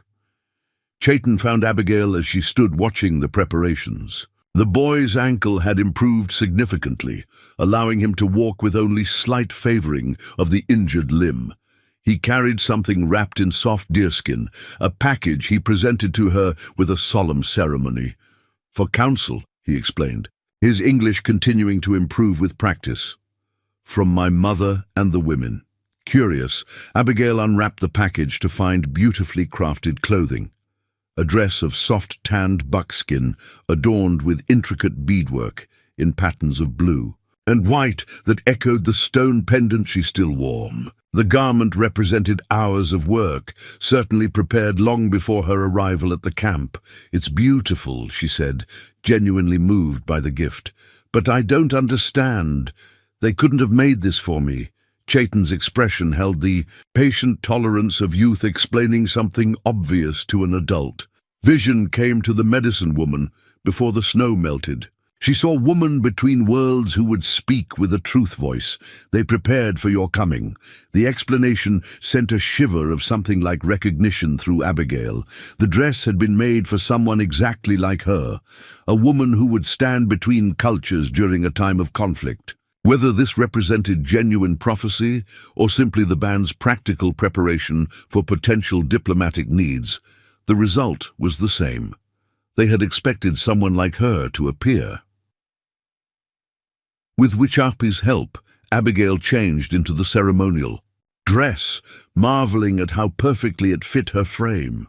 The buckskin moved with her body in a way her heavy cotton dresses never had, practical yet elegant in its design. When she emerged from the teepee, she found Dr. Hayes waiting to speak with her. "You look like you belong here, Mrs. Blackwood," he observed, genuine appreciation in his weathered face. "Though I suspect neither world will fully claim you after today." "Perhaps that's as it should be," Abigail replied, surprising herself with the sentiment. "Someone needs to stand in the space between," Hayes nodded thoughtfully. "The borders between peoples are often where the most important work happens." He gestured toward the center of camp, where warriors were clearing a large circular area. "Red Cloud has agreed to hold the council here rather than at a neutral location. A significant concession, but one that gives his people the security of home ground." "Will Jenkins actually come?" Abigail asked, unable to imagine the militia leader willingly entering a Lakota camp for peaceful discussion. "His scouts observed our arrival last night," Hayes confirmed. "He knows we're here and that we came with gifts rather than weapons. Margaret is riding to meet him this morning. He may disagree with her husband's preaching, but he respects her practical wisdom." The mention of Margaret prompted another question. "How did Mrs. Walsh come to join your expedition? Surely the Reverend didn't approve." A slight smile crossed Hayes's face. "Sometimes even the most devoted wives find their own path when conscience demands it. Margaret taught at the mission school before her marriage. She hasn't forgotten what she learned there about the humanity of all peoples."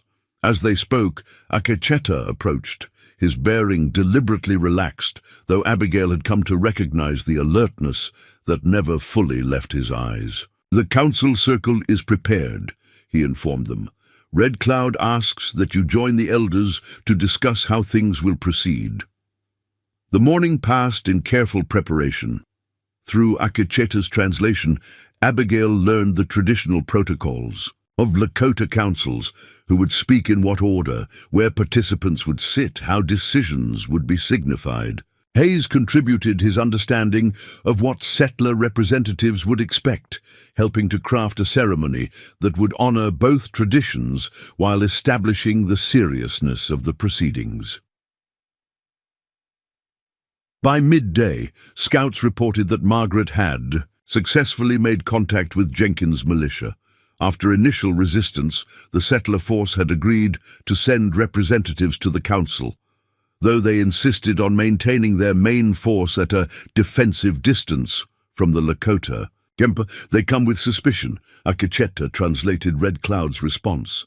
"But open ears are better than closed fists." As the sun reached its zenith, the first settler representatives arrived. Margaret Walsh, riding at the front, flanked by Jenkins himself and 3 other men Abigail recognized from Willow Springs. Their expressions registered shock when they saw her dressed in Lakota ceremonial garments, standing freely among the people they had come to rescue. "Mrs. Blackwood," Jenkins acknowledged stiffly, his gaze moving between her and the Lakota leaders with poorly concealed suspicion. "We've been searching for you since yesterday morning. Your cabin was found abandoned." "I left by choice, Mr. Jenkins," Abigail replied calmly. "As I'm here by choice now." Jenkins frowned, clearly struggling to reconcile her appearance and words with his preconceptions about Lakota savagery and white women's vulnerability. Before he could respond, Dr. Hayes stepped forward, his authoritative presence diffusing some of the tension. "Mr. Jenkins, may I present Red Cloud, respected chief of the Oglala Lakota and Akecheta of the Bear Band. They have graciously agreed to host this council according to both their traditions and ours." The formal introduction placed the interaction immediately on diplomatic rather than hostile footing. Jenkins, whatever his personal feelings, was practical enough to recognize the significance of the gathering. With visible reluctance, he dismounted and approached the council circle that had been prepared in the center of the camp. More participants arrived throughout the early afternoon. Additional settler representatives, including several mixed heritage individuals who would serve as witnesses and translators, Lakota from neighboring bands who had received the runners' messages. And most surprisingly, a small delegation of cavalry led not by Captain Miller, but by a Lieutenant Colonel James Harper, who introduced himself as the new commanding officer for the territory. "Captain Miller has been reassigned," Harper explained. Briefly, when Hayes inquired about the change, Fort Laramie determined that new leadership might better serve the current diplomatic situation. The diplomatic phrasing suggested larger forces at work than just the local conflict. Abigail wondered if Hayes's connections extended further than she had realized, perhaps to territorial government or even Washington officials with oversight of military operations.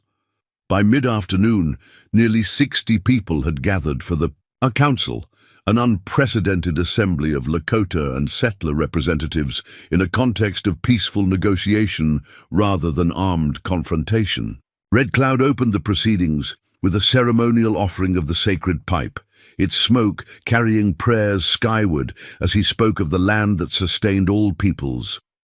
Then, in a departure from traditional protocol that signified the uniqueness of the gathering, the old chief invited Abigail to speak first, before either the military representatives or the other Lakota leaders. "The woman who stands between worlds will speak her truth words," Akecheta translated.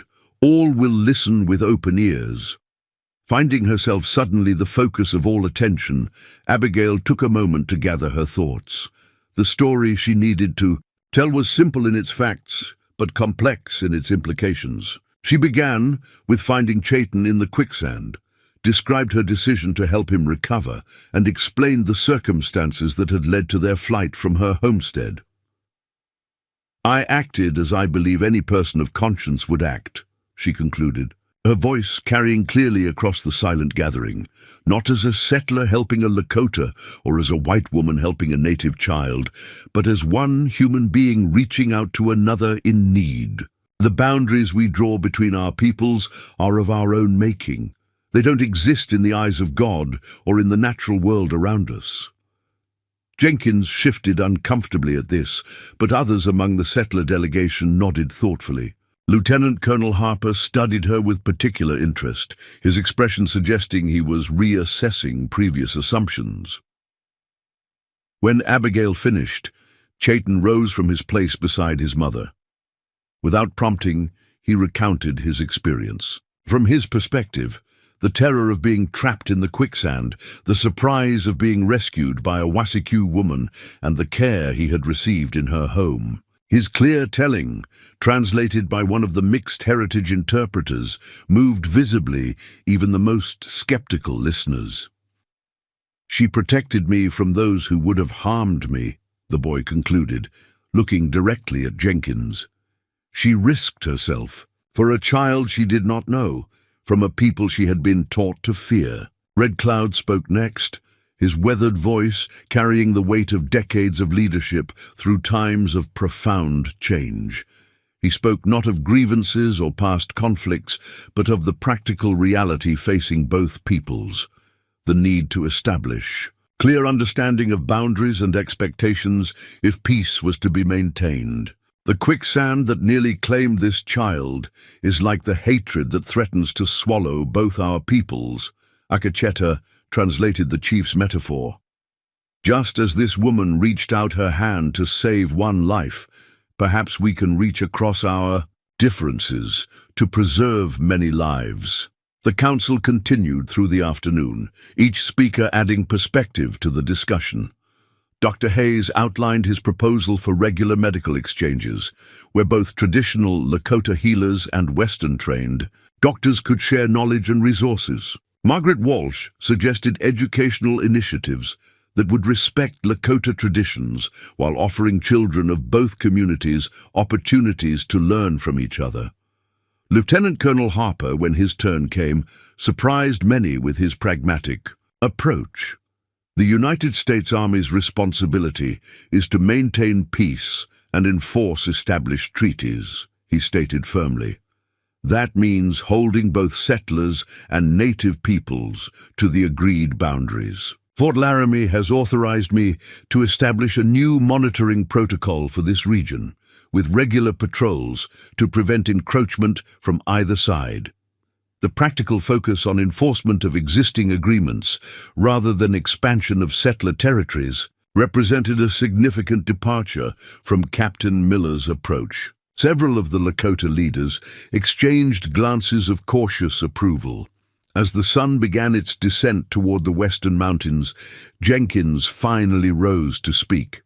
His expression had gradually shifted throughout the council, not to sudden acceptance or understanding, but to reluctant recognition that the situation was more complex than his initial righteous certainty had allowed. "I came here believing Mrs. Blackwood had been taken against her will," he acknowledged stiffly. "I see now that was incorrect." He paused, visibly struggling with his next words. "While I cannot say I fully understand or approve of her choices, I recognize her right to make them, and I acknowledge that the boy deserved the aid she provided." Coming from Jenkins, this tepid statement represented a remarkable concession. Abigail caught Hayes's eye across the circle, noting the slight smile that suggested he recognized the significance of the moment as well. The council concluded with a formal agreement, not a new treaty, but a reaffirmation of existing boundaries with specific provisions for conflict resolution should issues arise in the future. Red Cloud and Lieutenant Colonel Harper would meet monthly with representatives from both communities. A neutral trading post would be established at the halfway point between the main settlement and Lakota territories, providing a sanctioned location for exchange of goods and information. Most significantly for Abigail, the agreement included a provision for her homestead to be recognized as a designated neutral ground, a place where representatives of both peoples could meet without violating territorial boundaries. Her cabin, born of one dream and nearly abandoned after tragedy, would find new purpose as a bridge between worlds. As the formal proceedings ended and the gathering broke into smaller conversations, Chayton approached Abigail, his mother, Wichapi, beside him. Through the interpreter who accompanied them, Wichapi spoke directly to Abigail for the first time. "My son lives because of your courage," the translator conveyed her words. "The old ones say that when a life is saved, it creates a bond that cannot be broken, even by death. You are now part of our family circle, as we are part of yours." Wichapi removed an intricately beaded bracelet from her wrist, a match to the bear claw bracelet Chayton wore, and placed it on Abigail's arm. The gesture, simple but profound, moved Abigail more deeply than any formal council agreement. It represented acknowledgement not of political arrangements between peoples, but of personal connection between individuals. "I am honored," she replied, touching the bracelet with reverence, "though I've had no family since losing my husband and sons." When these words were translated, Wichapi smiled softly. "Family is not only those bound by blood, but those connected by shared experience. You will never again stand alone between two worlds." As twilight deepened into evening, the Lakota camp transformed from a council ground to a celebration. Food was shared, stories exchanged, and even music offered. Traditional Lakota songs, followed by hymns from the settler tradition, creating an unlikely harmony beneath the star-filled Dakota sky. Abigail found herself seated between Hayes and Akacheta, watching as Chayton joined other children in games around the central fire. The boy moved with increasing confidence on his healing ankle, his laughter carrying clearly above the general noise of the gathering. "What happens tomorrow?" she asked, the question encompassing far more than just the immediate future. Hayes considered before answering. The settlers returned to Willow Springs. Lieutenant Colonel Harper begins implementing the new patrol protocols. Red Cloud's people continue their seasonal movements, though now with clearer understanding of which territories remain protected by treaty. "And me?" Abigail pressed, suddenly uncertain of her own place in this new arrangement. "That," Akacheta observed, "is for you to decide." The woman between worlds may choose her own path. The freedom of that choice felt both liberating and daunting. For 3 years, since losing Jacob and her sons, Abigail had existed rather than lived, maintaining her homestead from habit and necessity rather than purpose. Now, unexpected new possibilities stretched before her. She could return to her cabin, using it as the neutral meeting ground designated in the agreement. She could accept Whichapi's invitation to travel with the Bear Band for a season, learning their ways while sharing her own knowledge. Or perhaps something in between, moving between both worlds as Dr. Hayes did, serving as bridge and translator of more than just words. As the celebration continued around her, Abigail touched the blue stone pendant at her throat, then the beaded bracelet on her wrist, gifts from 2 different worlds that had somehow become her dual inheritance. The path ahead might not be easy, but it would no longer be walked in isolation. The Dakota Territory spring had begun with Abigail. Alone on her homestead, trapped in grief as surely as Chayton had been trapped in quicksand. Now, as summer approached, she found herself surrounded by an unlikely community forged through crisis and compassion. 3 weeks later, as promised in the council agreement, 40 laden Travois arrived at Abigail's rebuilt cabin, gifts from the Lakota to establish the neutral meeting ground. They brought practical items for the trading post that would operate from her property: furs and tanned hides, pemmican and dried berries, medicinal herbs and ceremonial pipes. But they also brought more personal offerings: a painted teepee to stand beside her cabin, winter leggings and moccasins crafted by Whichapi's skilled hands, and a carved wooden flute from Chayton, who had appointed himself her official teacher of Lakota ways. The most meaningful gift, however, was the one that couldn't be seen or touched. As Abigail watched settlers and Lakota unloading the Travois together, awkward but increasingly comfortable in their cooperation, she recognized the true offering that had emerged from her simple act of rescue. The first fragile tendrils of understanding taking root where hostility had previously seemed inevitable. Standing in her doorway, Abigail wore both the buckskin dress given by Whichapi and the locket containing Jacob's portrait that had been her most treasured possession. Like the woman herself, the items represented not a rejection of one world for another, but the possibility of honoring both while creating something new between them. "The quicksand nearly took me," Chayton remarked, appearing beside her with the silent movement he was teaching her to emulate. "But it led to this." He gestured toward the activity around them. "Sometimes, near tragedies open doors we never knew existed," Abigail agreed, resting her hand briefly on the boy's shoulder, a gesture that would have been unimaginable months earlier. As the summer sun bathed the Dakota plains in golden light, Abigail stepped forward to welcome visitors from both worlds to the neutral ground that had once been merely her isolated homestead. The path ahead remained uncertain, the peace still fragile, but the woman who had once pulled a child from quicksand now stood firmly on solid ground between 2 worlds. No longer alone, no longer adrift, but purposefully positioned where she was most needed.